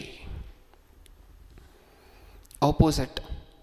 ನಮ್ಮ ಎದುರುಗಿರುವಂತಹ ವ್ಯಕ್ತಿ ಒಬ್ಬ ಲಾಯರನ್ನು ಅಪಾಯಿಂಟ್ ಮಾಡ್ಕೊಂಡಿರ್ತಾರಲ್ವ, ನೀವೊಂದು ಕೇಸ್ ಇದೆ ಅಂತ ಹೇಳಿ ಕೋರ್ಟ್ಗೆ ಹೋಗಿ ನಿಂತ್ಕೊಂಡ್ರೆ ನಿಮ್ಮ ಪರವಾಗಿ ವಾದ ಮಾಡುವಂತಹ ಲಾಯರ್ ಒಬ್ಬರು ಇರ್ತಾರೆ, ನಿಮ್ಮ ವಿರುದ್ಧವಾಗಿ ವಾದ ಮಾಡುವಂತಹ ಲಾಯರು ಇರ್ತಾರೆ. ನಿಮ್ಮ ವಿರುದ್ಧವಾಗಿ ವಾದ ಮಾಡುವಂತಹ ಲಾಯರ್ ಯಾರಿರಲಿ ಪರಲೋಕದಲ್ಲಿ? ಯಾರು? ನಿಮ್ಮ ವಿರುದ್ಧವಾಗಿ ವಾದ ಮಾಡುವಂತಹ ಲಾಯರ್ ಯಾರು? ಅಪವಾದಿ. ಒಂದು ತಪ್ಪು ಮಾಡಿದ್ರೆ ಸಾಕು, ಫಸ್ಟ್ ಯಾರು ಚಾಡಿ ಹೇಳ್ತಾರೆ ಗೊತ್ತಾ? ನೋಡು ನಿನ್ನ ಮಗ ಅಂತೆ, ಬಾಯಿ ತೆಗೆದ್ರೆ ಸುಳ್ಳು ಹೇಳ್ತಾನೆ ನೋಡು, ಕಣ್ಬಿಟ್ಟರೆ ಆಸೆ ಪಡ್ತಾನೆ, ಮನಸ್ಸಲ್ಲಿರುವಂತಹದ್ದೆಲ್ಲ ಕೆಟ್ಟದ್ದೆ, ಗಲೀಜೆ. ಬೇಕಾ ಅಂತ ಮಗ, ನಿನಗೆ ಬೇಕಾ ಅಂತ ಕೇಳ್ತಾನೆ ದೇವ್ರ ಹತ್ರ. ನೀವು ಹೇಳಿ, ಏನು ಅನ್ಬೇಕು ದೇವ್ರು? ಹೇಳಿ, ಏನು ಅನ್ಬೇಕು ದೇವರು? ಸಪೋರ್ಟ್ ಮಾಡಬೇಕಾ? ಸಪೋರ್ಟ್ ಮಾಡಲಿಕ್ಕೆ ದೇವರು ನ್ಯಾಯವಾದಿ ಅಲ್ವಾ? ನಾವು ತಪ್ಪು ಮಾಡಿದ್ರು ಸಪೋರ್ಟ್ ಮಾಡಿದ್ರೆ ದೇವರು ನ್ಯಾಯವಾದಿ ಆಗೋದಿಲ್ಲ, ಅನ್ಯಾಯಗಾರರಾಗೋಗ್ತಾರೆ ಅಲ್ವಾ? ಈಗ ದೇವರ ಸ್ಥಾನದಲ್ಲಿ ನೀವು ನಿಂತು ಯೋಚನೆ ಮಾಡಿ, ಏನು ಅನ್ಬೇಕು ದೇವರು? ಅಪವಾದಿ ಈ ಥರ ಚಾಡಿ ಹೇಳಬೇಕಾದ್ರೆ ನಮ್ಮ ಮೇಲೆ ನಮ್ಮ ವಿರುದ್ಧವಾಗಿ ವಾದಿಸ್ಬೇಕಾದ್ರೆ ಏನು ಮಾಡಬೇಕು ದೇವರು? ಕೊಡಬೇಕಾ ಇಲ್ವಾ? ಶಿಕ್ಷೆಯನ್ನು ಕೊಡಬೇಕಾ? ಅದಕ್ಕೆ ಕೊಡ್ತಿರುವಂತಹದ್ದು, ಅದಕ್ಕೆ ನಾವೆಲ್ಲರೂ ಅನುಭವಿಸ್ತಾ ಮುಂದೆ ಹೋಗ್ತಿರುವಂತಹದ್ದು. ಹೌದಾ? ನಮ್ಮ ಜೀವನದಲ್ಲಿ ಕಷ್ಟಗಳನ್ನು ಕೊಟ್ಟು ನಾವು ಮಾಡ್ತಿರುವಂತಹ ಪ್ರತಿ ತಪ್ಪಿಗೂ ನಮಗೆ ಹಿಂಸೆ ಪಡಿಸ್ಬೇಕು ಅನ್ನುವಂತಹದ್ದೆಲ್ಲ ದೇವರ ಆಲೋಚನೆ. ಆದರೆ ದೇವರಿಗೆ ತನ್ನದೇ ಆಗಿರುವಂತಹ ಫ್ಯಾಕ್ಟರ್ಸ್ ಇದೆ, ನಾವು ಸರಿ ಹೋಗಬೇಕು, ಅದು ಫಸ್ಟ್ ಪಾಯಿಂಟ್. ಸೆಕೆಂಡ್ ಪಾಯಿಂಟ್, ತನ್ನ ನ್ಯಾಯಕ್ಕೆ, ತನ್ನಲ್ಲಿರುವಂತಹ ನ್ಯಾಯ ಅನ್ನುವಂತಹ ಸ್ವಭಾವಕ್ಕೆ ಧಕ್ಕೆ ಬರಬಾರದು, ಅದು ದೇವರ ಪಾಲಿಸಿ. ನ್ಯಾಯ ಅನ್ನುವಂತಹದ್ದು ದೇವರ ಪಾಲಿಸಿ. ತಪ್ಪು ಮಾಡಿದಂಥವ್ರಿಗೆ ಶಿಕ್ಷೆ ಆಗಬೇಕು ಅನ್ನುವಂತಹದ್ದು ಕಾನೂನಾದರೆ ಅದು ನಡೀಲೇಬೇಕು. ಮಕ್ಕಳಾದರೆ ಏನು, ಕೆಲಸದವರಾದರೆ ಏನು ಅಲ್ವಾ? ಅಪವಾದಿ ಕೆಲಸವನ್ನು ಮಾಡ್ತಾನಂತೆ, ನಮ್ಮ ವಿರುದ್ಧವಾಗಿ ಹೋಗಿ ಸಾಕ್ಷಿ ಹೇಳುವಂತಹದ್ದು, ತೋರಿಸುವಂತಹದ್ದು, ನಾವು ಮಾಡಿರುವಂತಹ ತಪ್ಪುಗಳನ್ನೆಲ್ಲ. ಮುಂದೆ ಇದನ್ನು ನೆನ್ಪಿಟ್ಕೊಂಡು, ಯಾವತ್ತಾದರೂ ನಿಮಗೆ ಪಾಪಗಳನ್ನು, ತಪ್ಪುಗಳನ್ನು ಮಾಡಬೇಕು ಅಂತ ಅನ್ನಿಸ್ದಾಗ ಯಾರು ಪಾಯಿಂಟ್ಔಟ್ ಮಾಡ್ತಿರ್ತಾರೆ ನಿಮ್ಮ ಪಾಪಗಳನ್ನು, ನಮ್ಮ ಪಾಪಗಳನ್ನು? ಅಪವಾದಿ. ಯಾರ ಮುಂದೆ? ದೇವರ ಮುಂದೆ. ಆ ಸಿಚುವೇಶನನ್ನು ಒಂದ್ಸರಿ ಊಹೆ ಮಾಡ್ಕೊಳ್ಳಿ. ನಾನು ಈ ತಪ್ಪನ್ನು ಮಾಡಿದ್ರೆ ಅಪವಾದಿ ಹೋಗಿ ದೇವರ ಹತ್ರ ಪಿನ್ನಿಡ್ತಾನೆ. ಈಗ ದೇವರು ಏನಂತಾರೆ? ಸಮರ್ಥಿಸ್ಕೊಳ್ತಾರ? ಓಕೆ, ನನ್ನ ಮಗ ಮಾಡಿದ್ದೆ ಕರೆಕ್ಟು ಅಂತ ಹೇಳ್ತಾರೆ, ನಾನು ಈ ತಪ್ಪು ಮಾಡಿದ್ದ ನಂತರವೂ ಸಹ ಅಂತ ಹೇಳಿ ಒಂದ್ಸರಿ ಯೋಚನೆ ಮಾಡಿ ನೋಡಿ. ಓಕೆ, ಇದು ಎರಡನೇ ಕಾರ್ಯ ಅಪವಾದಿಯದ್ದು. ಆಪಾದಕನು ಅಂತ ಹೇಳಿ ಕರಿಬೋದು, ಅಕ್ಯೂಸರ್ ಅಂತ ಹೇಳಿ ಕರಿಬೋದು ಅಪವಾದಿಯನ್ನು. ಯಾಕೆಂದರೆ ನೀವು ಮಾಡಿರುವಂತಹ ತಪ್ಪು ಅಥವಾ ನಿಮ್ಮ ಮೇಲೆ ತಪ್ಪು ಹೊರಿಸಲಿಕ್ಕೆ ಕಾಯ್ತಿರ್ತಾನೆ ಯಾವಾಗಲೂ ಸಹ. ಇದು ನಡೀತಲೇ ಇರುತ್ತೆ. ನೀವು ಜಕರ್ಯ ಗ್ರಂಥದಲ್ಲಿ ಮಾತನ್ನು ಓದ್ತೀರಾ, ಯೋಬನ ಗ್ರಂಥ ನಿಮ್ಮೆಲ್ಲರಿಗೂ ಗೊತ್ತು ಅಂತ ಹೇಳಿ ನನ್ನ ವಚನವನ್ನು ತೆಗಿತಿಲ್ಲ. ಅಲ್ಲೂ ಸಹ ನೀವು ಮಾತು ಓದ್ತೀರಾ. ಪ್ರತಿ ಭಕ್ತನ ವಿಚಾರದಲ್ಲೂ, ಪ್ರತಿ ಭಕ್ತಿಹೀನನ ವಿಚಾರದಲ್ಲೂ ಅಪವಾದಿ ದೇವರ ಹತ್ರ ಪರಲೋಕದಲ್ಲಿ ಮಾತಾಡ್ತಿರ್ತಾನೆ. ನಾವು ಮಾಡಿರುವಂತಹ ತಪ್ಪುಗಳನ್ನು ಎತ್ತಿ ತೋರಿಸ್ತಿರ್ತಾನೆ, ನಮ್ಮ ವೀಕ್ನೆಸ್ಗಳನ್ನು ಐಡೆಂಟಿಫೈ ಮಾಡ್ತಾನೆ ಇರ್ತಾನೆ. ಹೌದಾ? ಇದು ಎರಡನೇ ಕಾರಣ. ಈಗ ಸಂದೇಶದ ಕೊನೆಗೆ ಬಂದಿದ್ದೀವಿ. ಇನ್ನೊಂದು 5 ಮಿನಿಟ್ಸಲ್ಲಿ ಅಪವಾದಿಯ ಕಾರ್ಯಗಳನ್ನು ಕಳೆದ 5 ವಾರಗಳಿಂದ ನೋಡ್ತಾ ಬರ್ತಿದ್ದೀವಲ್ವಾ? ಇದರಿಂದ ಹೊರಗಡೆ ಬರುವಂತಹದ್ದು ಹೇಗೆ? ಇದು ಯಾವುದಕ್ಕೂ ನಾವು ಬಲಿಯಾಗದೇ ಇರುವಂತೆ ನಮ್ಮನ್ನು ನಾವು ಹುಷಾರಾಗಿ ಕಾಪಾಡಿಕೊಳ್ಳುವಂತಹದ್ದು ಹೇಗೆ? 5 ವಾರಗಳಿಂದ ಸುಮಾರು ನೋಡಿದ್ದೇವೆ. ಒಂದು ಮೋಸ ಹೋಗುವಂತಹದ್ದು, ಇನ್ನೊಂದು ಕೆಟ್ಟ ಬೇರೆ ವಿಚಾರವನ್ನು ನಂಬುವಂತಹದ್ದು, ಇವತ್ತು ನೋಡಿದಿರುವಂತಹದ್ದು ಕಲ್ತಿಯ ವಿಚಾರದಲ್ಲಿ ಆಪಾದನೆ ಮಾಡುವಂತಹ ವಿಚಾರ. ಇದು ಯಾವುದಕ್ಕೂ ನಾವು ಸಿಲುಕತೆ ಇರಬೇಕು ಅಂದರೆ ಏನೇನು ಕ್ರಮಗಳನ್ನು ತಗೋಬೋದು ಹೇಳಿ? ಏನೇನು ಕ್ರಮಗಳು? ನಮಗೆ ಗೊತ್ತಿಲ್ಲದೆ ನಮ್ಮೊಳಗೆ ಅಪವಾದಿ ಇರ್ತಾನೆ ಅಂತಲೂ ಮಾತಾಡ್ಕೊಂಡಿದ್ವಿ ಅಲ್ವಾ? ನಾವು ತಗೊಬಹುದಾಗಿರುವಂತಹ ಫಸ್ಟ್ ಪ್ರಿಕಾಷನ್ ಏನು ಈ ವಿಚಾರದಲ್ಲಿ? ಈ ವಿಚಾರಗಳಿಗೆ ಸಿಲುಕತೆ ಇರಬೇಕಾದ್ರೆ ನಾವು ತಗೊಬಹುದಾಗಿರುವಂತಹ ಫಸ್ಟ್ ಪ್ರಿಕಾಷನ್ ಏನು? ಪ್ರಥಮವಾಗಿ ನಾವು ತಗೊಬೇಕಾಗಿರುವಂಥ ಸ್ಟೆಪ್ ಅಪವಾದಿ ನನ್ನಲ್ಲಿ ಇದ್ದಾನೆ ಅಂತ ಹೇಳಿ ಐಡೆಂಟಿಫೈ ಮಾಡುವಂತಹದ್ದು. ಹೌದಾ ಅಲ್ವಾ? ನಿಜನಾ? ಅಪವಾದಿ ನನ್ನಲ್ಲಿ ಇದ್ದಾನೆ ಅಂತ ಹೇಳಿ ಐಡೆಂಟಿಫೈ ಮಾಡುವಂತಹದ್ದು. ಅದು ನಮಗೆ ಗೊತ್ತಾಗಬೇಕಲ್ವ? ನನ್ನೊಳಗೆ ಯಾರಿದ್ದಾನೆ ಅಂತ ನನಗೆ ಗೊತ್ತಾದರೆ ನಾನು ಏನು ಔಷಧಿ ಹಾಕಬೇಕು ಅಂತ ನನಗೆ ಗೊತ್ತಾಗತ್ತೆ. ನಿಜನಾ? ಪ್ರಪ್ರಥಮವಾಗಿ ಏನರ್ಥ ಆಗಬೇಕು? ನನ್ನೊಳಗಿರುವಂತಹದ್ದು ಅಪವಾದಿ. ಸಭೆಗೆ ಹೋಗ್ಲಿಕ್ಕೆ ಇಷ್ಟ ಆಗ್ತಿಲ್ಲ, ಅಥವಾ ಪ್ರಾರ್ಥನೆ ಕೂತ್ಕೊಳ್ಲಿಕ್ಕೆ ಇಷ್ಟ ಆಗ್ತಿಲ್ಲ, ಬೈಬಲ್ ಓದಲಿಕ್ಕೆ ಇಷ್ಟ ಆಗ್ತಿಲ್ಲ, ನಿದ್ರೆ ಬರುತ್ತೆ, ದೈವರ ಕಾರ್ಯಕ್ರಮ ಅಂದರೆ ನಿದ್ರೆ ಬರುತ್ತೆ, ಸೋಮಾರಿತನ, ಹಿಂಜರಿಕೆ. ಹೌದಾ? ಇಮ್ಮಿಡಿಯೇಟಾಗಿ ಏನು ಅರ್ಥ ಆಗಬೇಕು ನಮಗೆ ಆ ಪಾಯಿಂಟ್ ಆಫ್ ಟೈಮಲ್ಲಿ? ನನ್ನೊಳಗಿರುವಂತಹದ್ದು ಅಪವಾದಿ. ಅಪವಾದಿ ಆಲೋಚನೆ ಕೊಡ್ತಿದ್ದಾನೆ ಬ್ರದರ್, ಅದನ್ನೆಲ್ಲ ಬಿಟ್ಬಿಡಿ. ಡೈರೆಕ್ಟಾಗಿ ಎಲ್ಲಿ ಬಂದು ಕೂತಿದ್ದಾನೆ? ಹೃದಯದಲ್ಲಿ ಬಂದು ಕೂತಿದ್ದಾನೆ. ಪ್ರಥಮವಾಗಿ ಐಡೆಂಟಿಫೈ ಮಾಡಬೇಕಾಗಿರುವಂತಹದ್ದು ಅದು ಅಪವಾದಿ ನನ್ನೊಳಗಿದ್ದಾನೆ. ಅದು ಗೊತ್ತಾದ ಮೇಲೆ ನಮಗೆ ಅರ್ಥ ಆಗುತ್ತೆ ಈ ಅಪವಾದಿಯನ್ನು ಹೊರಗಡೆ ಕಳಿಸ್ಬೇಕಾದ್ರೆ ನಾನು ಏನೇನು ಮಾಡಬೇಕು. ನೀವಿನ್ನೊಬ್ಬರಿಗೆ ಸಹಾಯ ಮಾಡಬೇಕು ಅಂದ್ಕೊಂಡಾಗ, ನೀವೊಬ್ಬ ಬಡವನಿಗೆ ಊಟ ಹಾಕಬೇಕು ಅಂತ ಅಂದ್ಕೊಂಡಾಗ, ನೀವು ಒಂದು ಒಳ್ಳೆ ಕೆಲಸ ಮಾಡಬೇಕು ಅಂತ ಅಂದ್ಕೊಂಡಾಗ, ಯಾಕೋ ಮಾಡದೇ ಇರೋ ರೀತಿ ನಿಮ್ಮ ಮನಸ್ಸು ಪ್ರೇರೇಪಿಸ್ತದೆ ಅಂತ ಅಂದ್ಕೊಳ್ಳಿ. ಅಪವಾದಿ ಏನೂ ಮಾಡ್ತಾನೆ ಅಂತ ಹೇಳಿ ಮಾತಾಡ್ಕೊಂಡಿದ್ವಿ ಮೊದಲನೇ 2 ಭಾಗದಲ್ಲಿ. ಪ್ರೇರೇಪಿಸ್ತಾನೆ. ಅದಕ್ಕೆ ಈತನ ಬಗ್ಗೆ ಪ್ರೇರೇಪಿಸುವಂತಹ ಆತ್ಮನು ಅನ್ನುವಂತಹದ್ದನ್ನು ಸಹ ನಾವು ಸತ್ಯವೇದದಲ್ಲಿ ನೋಡ್ತೇವೆ. ನಂಬದೇ ಇರುವಂಥವರನ್ನು ಈತನು ಪ್ರೇರೇಪಿಸ್ತಾನೆ. ಅಪವಾದಿ ನನ್ನನ್ನು ಪ್ರೇರೇಪಿಸ್ತಿದ್ದಾನೆ ಅಂದರೆ ನಾನು ನೀಟಾಗಿ ಚೇರ್ ಹಾಕ್ಕೊಂಡು ಸೋಫಾ ಹಾಕ್ಕೊಂಡು ನನ್ನ ಹೃದಯದಲ್ಲಿ ಬಂದು ಕೂತಿದ್ದಾನೆ. ಏನು ಮಾಡಬೇಕು ಅದನ್ನು ಹೊರಗಡೆ ಕಳಿಸ್ಲಿಕ್ಕೆ. ಆವಾಗ ಯೋಚನೆ ಬರುತ್ತೆ. ಫಸ್ಟ್ ಏನು ಗೊತ್ತಾಗಬೇಕು? ನನ್ನಲ್ಲಿ ಯಾರಿದ್ದಾರೆ? ದೇವರಿದ್ದಾರ? ಅಪವಾದಿ ಇದ್ದಾನ? ಆ ಪಾಯಿಂಟ್ ಆಫ್ ಟೈಮಲ್ಲಿ. ಏಕೆಂದರೆ ಇದು ಹೆಂಗಾಗೋಗಿದೆ ಅಂದರೆ ನಮ್ಮ ಹೃದಯ ಅನ್ನುವಂತಹದ್ದು ಗೇಟ್ ಇಲ್ಲದೆ ಇರುವಂತಹ ಮನೆ. ಇಷ್ಟ ಬಂದಂತೆ ಬರ್ತಾ ಇರ್ತಾನೆ, ಹೋಗ್ತಿರ್ತಾನೆ ಅಪವಾದಿ. ಪೇತ್ರನ ವಿಚಾರದಲ್ಲೆಲ್ಲ ನೀವು ನೋಡ್ತೀರ ಅಲ್ವಾ? ಅಂದರೆ ಇಷ್ಟ ಬಂದಂತೆ ಹೋಗ್ತಿರ್ತಾನೆ ಮನುಷ್ಯನಿಗೆ ಅಪವಾದಿ. ಇಷ್ಟ ಬಂದಂಗೆ ಬಿಟ್ಟು ಹೋಗ್ತಿರ್ತಾನೆ. ನಾವೇನಾದರೂ ಒಳ್ಳೆ ಕೆಲಸ ಮಾಡಲೇಬೇಕು ಅಂತ ಹೇಳಿ ಪಣ ತೊಟ್ಟಾಗ ಹೋಗ್ತಿರ್ತಾನೆ ಹೊರಗಡೆ. ಬೀಗ ಇಲ್ಲದೆ ಇರುವಂತಹ ಮನೆ. ಯೋಚನೆ ಮಾಡಿ, ಪ್ರಪ್ರಥಮವಾಗಿ ಅಪವಾದಿ ನನ್ನಲ್ಲಿದ್ದಾನ ಅಂತ ಹೇಳಿ ಟೆಸ್ಟ್ ಮಾಡಿ, ನೆಕ್ಸ್ಟ್ ಅದನ್ನು ಹೋಗಲಾಡಿಸ್ಬೇಕಾದ್ರೆ ಏನು ಮಾಡಬೇಕು ಅಂತ ಹೇಳಿ ಯೋಚನೆ ಮಾಡಿ. ಈ ವೀಕ್ ಪಾಯಿಂಟ್ಸ್ ಅಂತ ಇರುತ್ತಲ್ವ ಪ್ರಿಯರ ನಮ್ಮ ಜೀವನದಲ್ಲಿ, ಅಪವಾದಿ ನಮ್ಮ ಜೀವನದಲ್ಲಿ ಬಂದು ಏನಾದರೂ ಕಾರ್ಯ ಮಾಡಬೇಕಂದ್ರೆ ಈ ವೀಕ್ ಪಾಯಿಂಟ್ಗಳು ಬೇಕಲ್ವ? ವೀಕ್ನೆಸ್. ನಮ್ಮ ಶತ್ರು ಭೂಮಿ ಮೇಲೆ ಯಾರಾದರೂ ಆ ಕಾಲದಲ್ಲೆಲ್ಲ ಯುದ್ಧಗಳು ನಡೀತಿದೆಯಲ್ವ? ರಾಜರ ಕಾಲದಲ್ಲಿ ಯುದ್ಧಗಳು ನಡೀತಿತ್ತಲ್ವ? ಒಂದು ರಾಜ್ಯ ಇನ್ನೊಂದು ರಾಜ್ಯಕ್ಕೆ ಯುದ್ಧಕ್ಕೆ ಹೋಗಬೇಕು ಅಂತ ಹೇಳಿದಾಗ ಏನೇನೆಲ್ಲ ನೋಡ್ತಾ ಇದ್ರು? ಆ ರಾಜನ ವೀಕ್ನೆಸ್ ಏನು, ಆ ರಾಜನ ಯುದ್ಧ ಭೂಮಿಯಲ್ಲಿ ಆ ರಾಜನಿಗಿರುವಂತಹ ವೀಕೆಸ್ಟ್ ಸ್ಪಾಟ್ ಯಾವುದು, ಇದನ್ನೆಲ್ಲ ಐಡೆಂಟಿಫೈ ಮಾಡ್ತಾಯಿದ್ರು. ಹೌದಾ? ಈಗಲೂ ಸಹ ಸ್ಪೋರ್ಟ್ಸಲ್ಲಿ ನೀವು ನೋಡಿ, ಈ ಟೀಮ್ ಮೇಲೆ ಸ್ಪೋರ್ಟ್ಗೆ ಹೋಗಬೇಕು ಅಂತ ಹೇಳಿದ್ರೆ ಒಬ್ಬ ಬ್ಯಾಟ್ಸ್ಮನ್ ಇದ್ದಾನೆ ಅಂತ ಅಂದ್ಕೊಳ್ಳಿ, ಅಪೋಸಿಟ್ ಕಂಟ್ರಿಯಲ್ಲಿ ಏನಂತ ಪ್ರಿಪೇರ್ ಆಗಿ ಹೋಗ್ತಾರೆ? ಆ ಬ್ಯಾಟ್ಸ್ಮನ್ಗೆ ಆಡ್ಲಿಕ್ಕೆ ಬರದೇ ಇರುವಂತಹ ಬಾಲ್ ಯಾವುದು, ಯಾರ್ಕರ, ಫುಲ್ ಅಂತ ಹೇಳಿ ಕೂತ್ಕೊಂಡು ಯೋಚನೆ ಮಾಡಿ ಅವ್ರು ಆಡಿರುವಂತಹ ಮ್ಯಾಚಸ್ಗಳನ್ನೆಲ್ಲ ನೋಡಿ ಆಮೇಲೆ ಹೋಗ್ತಾರೆ. ನಿಜನಾ? ಈಗ ನಮ್ಮ ಜೀವನದಲ್ಲೂ ವೀಕ್ ಸ್ಪಾಟ್ಸ್ಗಳಿರುತ್ತಲ್ವ? ಏನೇನು ವೀಕ್ ಸ್ಪಾಟ್ಸ್? ಏನೇನು? ಹಣದಾಸೆ, ಆತರ ಪಡುವಂತಹದ್ದು, ಕಣ್ಣಿನಾಶೆ, ಶರೀರದಾಶೆ, ಬದುಕು ಬಾಳಿನ ಜಂಬ, ಅಹಂಕಾರ, ಇವೆಲ್ಲವೂ ಅಪವಾದಿ ನಮ್ಮ ಜೀವನವನ್ನು ಎಂಟ್ರಾಗಲಿಕ್ಕಿರುವಂತಹ ವೀಕೆಸ್ಟ್ ಸ್ಪಾಟ್ಸ್. ಇಲ್ಲೆಲ್ಲಾದರೂ ಒಂದು ಸ್ವಲ್ಪ ಎಡವಿದ್ವಿ ಅಂತ ಅಂದ್ಕೊಳ್ಳಿ, ಏನು ಮಾಡ್ತಾನೆ? ಚೇರ್ ತೊಗೊಂಬಂದ್ಬಿಡ್ತಾನೆ ಕೂತ್ಕೊಳ್ಲಿಕ್ಕೆ. ಹೌದಾ? ಹಾಗಾದರೆ ಈ ವೀಕ್ ಸ್ಪಾಟ್ಸನ್ನು ಐಡೆಂಟಿಫೈ ಮಾಡಬೇಕಾ? ನಾನು ಯಾವುದ್ರಲ್ಲಿ ಮತ್ತೆ ಮತ್ತೆ ಮತ್ತೆ ಮತ್ತೆ ಬೀಳ್ತಿದ್ದೀನಿ? ಆಸೆ ಪಡ್ತಿದ್ದೀನಾ, ಅಥವಾ ದೃಷ್ಟಿ ಕೆಟ್ಟದ್ದನ್ನಾಗಿ ಮಾಡಿಟ್ಕೊಂಡಿದ್ದೀನಾ, ಅಥವಾ ಮನಸ್ಸಿನಲ್ಲಿರುವಂಥ ಆಲೋಚನೆಗಳೆಲ್ಲವೂ ಕೆಟ್ಟದ್ದೇ ಮಾಡಿಟ್ಟಿದ್ದೀನಾ, ಅಥವಾ ಸುಳ್ಳ ಅಥವಾ ಮೋಸನ, ಅದು ಏನು ಅಂತ ಹೇಳಿ ನಮಗೆ ಗೊತ್ತಾಗತ್ತೆ. ಅದನ್ನು ಅರ್ಥ ಮಾಡ್ಕೊಬೇಕಾ? ನೆಕ್ಸ್ಟ್ ಇನ್ನೊಂದೇ ಒಂದು ಪಾಯಿಂಟ್ ಇದೆ. ಅಪವಾದಿ ಇನ್ನೊಂದು ಥರ ಬರ್ಬೋದು ನಮ್ಮ ಜೀವನಗಳಲ್ಲಿ. ನೀವು ತುಂಬ ಸ್ಟ್ರಾಂಗ್ ಆಗಿದ್ದೀರಾ ಅಂತ ಅಂದ್ಕೊಳ್ಳಿ, ನಿಮ್ಮ ಕುಟುಂಬದಲ್ಲಿ ನಿಮ್ಮ ಮನೆಯವರಲ್ಲಿ ಯಾರಾದರೂ ಒಬ್ಬರು ವೀಕ್ ಆಗಿದ್ದಾರೆ ಅಂತ ಅಂದ್ಕೊಳ್ಳಿ.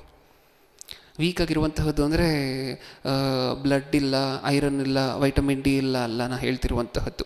ಆತ್ಮಕ್ಕೆ ಸಂಬಂಧಪಟ್ಟಂತೆ ಯಾರಾದರೂ ವೀಕ್ ಆಗಿದ್ದಾರೆ ಅಂತ ಅಂದ್ಕೊಳ್ಳಿ. ನಿಮ್ಮ ಕುಟುಂಬದಲ್ಲಿ ಯಾರ ಮೂಲಕ ಬರ್ಬೋದು ಅಪವಾದಿ? ಕುಟುಂಬದಲ್ಲಿ ಯಾರು ವೀಕ್ ಆಗಿದ್ದಾರೋ ಆತ್ಮಕ್ಕೆ ಸಂಬಂಧಪಟ್ಟಂತೆ ಅವರ ಮೂಲಕ ನಿಮ್ಮ ಕುಟುಂಬವನ್ನು ಪ್ರವೇಶಿಸಬಹುದು. ನೀವೇ ಬೇಕು ಅಂತಿಲ್ಲ. ನಿಮ್ಮ ಕುಟುಂಬದಲ್ಲಿ ನೀವು ಯಾರನ್ನಾದರೂ ವೀಕಾಗಿ ಇಟ್ಕೊಂಡಿದ್ದೀರಾ ಅಂತ ಹೇಳಿದ್ರೆ, ಅವ್ರನ್ನ ನೀವು ಬಲಪಡಿಸ್ತೇ ಇದ್ದೀರಾ, ಅವರನ್ನು ನೀವು ಕರ್ಕೊಂಡು ಬರದೇ ಇದ್ದೀರಾ ಅಂದರೆ ಅವರ ಮೂಲಕವಾಗಿ ಬೇಕಾದರೆ ನಿಮ್ಮ ಕುಟುಂಬದಲ್ಲಿ ಬಂದು ನಿಮ್ಮನ್ನು ದೇವರಿಗೆ ದೂರ ಮಾಡ್ಬೋದು. ಸಾಕಷ್ಟು ಉದಾಹರಣೆಗಳು ನಾವು ನೋಡ್ತೀವಲ್ವ ಸತ್ಯವೇದದಲ್ಲಿ. ಭಕ್ತರ ಜೀವನಗಳಲ್ಲೇ ಕೆಲವರು ಸತ್ಯವೇದದಲ್ಲಿರುವಂತಹ ಭಕ್ತರ ಜೀವನದಲ್ಲಿರುವಂತಹ ಮೆಂಬರ್ಸೇ, ಫ್ಯಾಮಿಲಿ ಮೆಂಬರ್ಸೇ ವೀಕ್ ಆಗಿದ್ದಂತಹ ಸಾಕಷ್ಟು ಘಟನೆಗಳಿದೆ. ಯೋಬನ ಜೀವನದಲ್ಲೇ ಇತ್ತಲ್ವ? ಯೋಬನ ಹೆಂಡತಿ ಮೂಲಕ ಬಂತ ದೂಷಿಸಿ ಸತ್ತೋಗಿ ಅಂತ. ಆದರೆ ಯೋಬನು ಅಷ್ಟು ದೃಢವಾಗಿ ನಿಂತಿದ್ದಕ್ಕೆ ಅಲ್ಲಾಡಲಿಲ್ಲ. ನಾವೆಲ್ಲ ಯೋಬನಷ್ಟು ದೃಢವಾಗಿ ನಿಲ್ತೀವ? ಅದಕ್ಕೆ ಫ್ಯಾಮಿಲಿ ಮೆಂಬರ್ಸನ್ನು ಬಲಪಡಿಸ್ಕೊಳ್ಳುವಂತಹದ್ದು, ನಿಮ್ಮ ಕುಟುಂಬಸ್ಥರನ್ನು ನೀವು ಬಲಪಡಿಸಿ ದೇವರ ಜ್ಞಾನದಲ್ಲಿ ಅಭಿವೃದ್ಧಿ ಮಾಡುವಂತಹದ್ದು ಸಹ ಬಹಳ ಇಂಪಾರ್ಟೆಂಟ್. ನಮ್ಮ ವೀಕ್ನೆಸ್ಸನ್ನು ಐಡೆಂಟಿಫೈ ಮಾಡ್ಕೋಬೇಕು, ಅದರಲ್ಲಿ ಫಸ್ಟು ಅದನ್ನು ಬಲಪಡಿಸ್ಕೋಬೇಕು. ನೆಕ್ಸ್ಟ್, ನಿಮ್ಮ ಕುಟುಂಬಸ್ಥರು ಯಾರ ಮೂಲಕವಾಗಿಯೂ ಅಪವಾದಿ ನಿಮ್ಮ ಕುಟುಂಬವನ್ನು ಪ್ರವೇಶಿಸಿದ ಹಾಗೆ ನೋಡ್ಕೋಬೇಕು.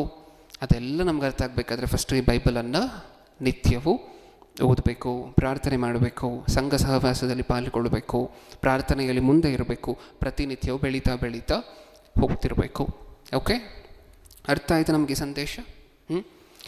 ಇವತ್ತಿಗೆ ಸಂದೇಶವನ್ನು ಮುಗಿಸ್ಕೊಡೋಣ. 5ನೇ ಭಾಗಕ್ಕೆ ನಾವು ಶುರು ಮಾಡಿದಂತಹ ಈ ಅಂಶ ಅಪವಾದಿಯ ಕಾರ್ಯಗಳು ಇದರ ಸಮಾಪ್ತಿ.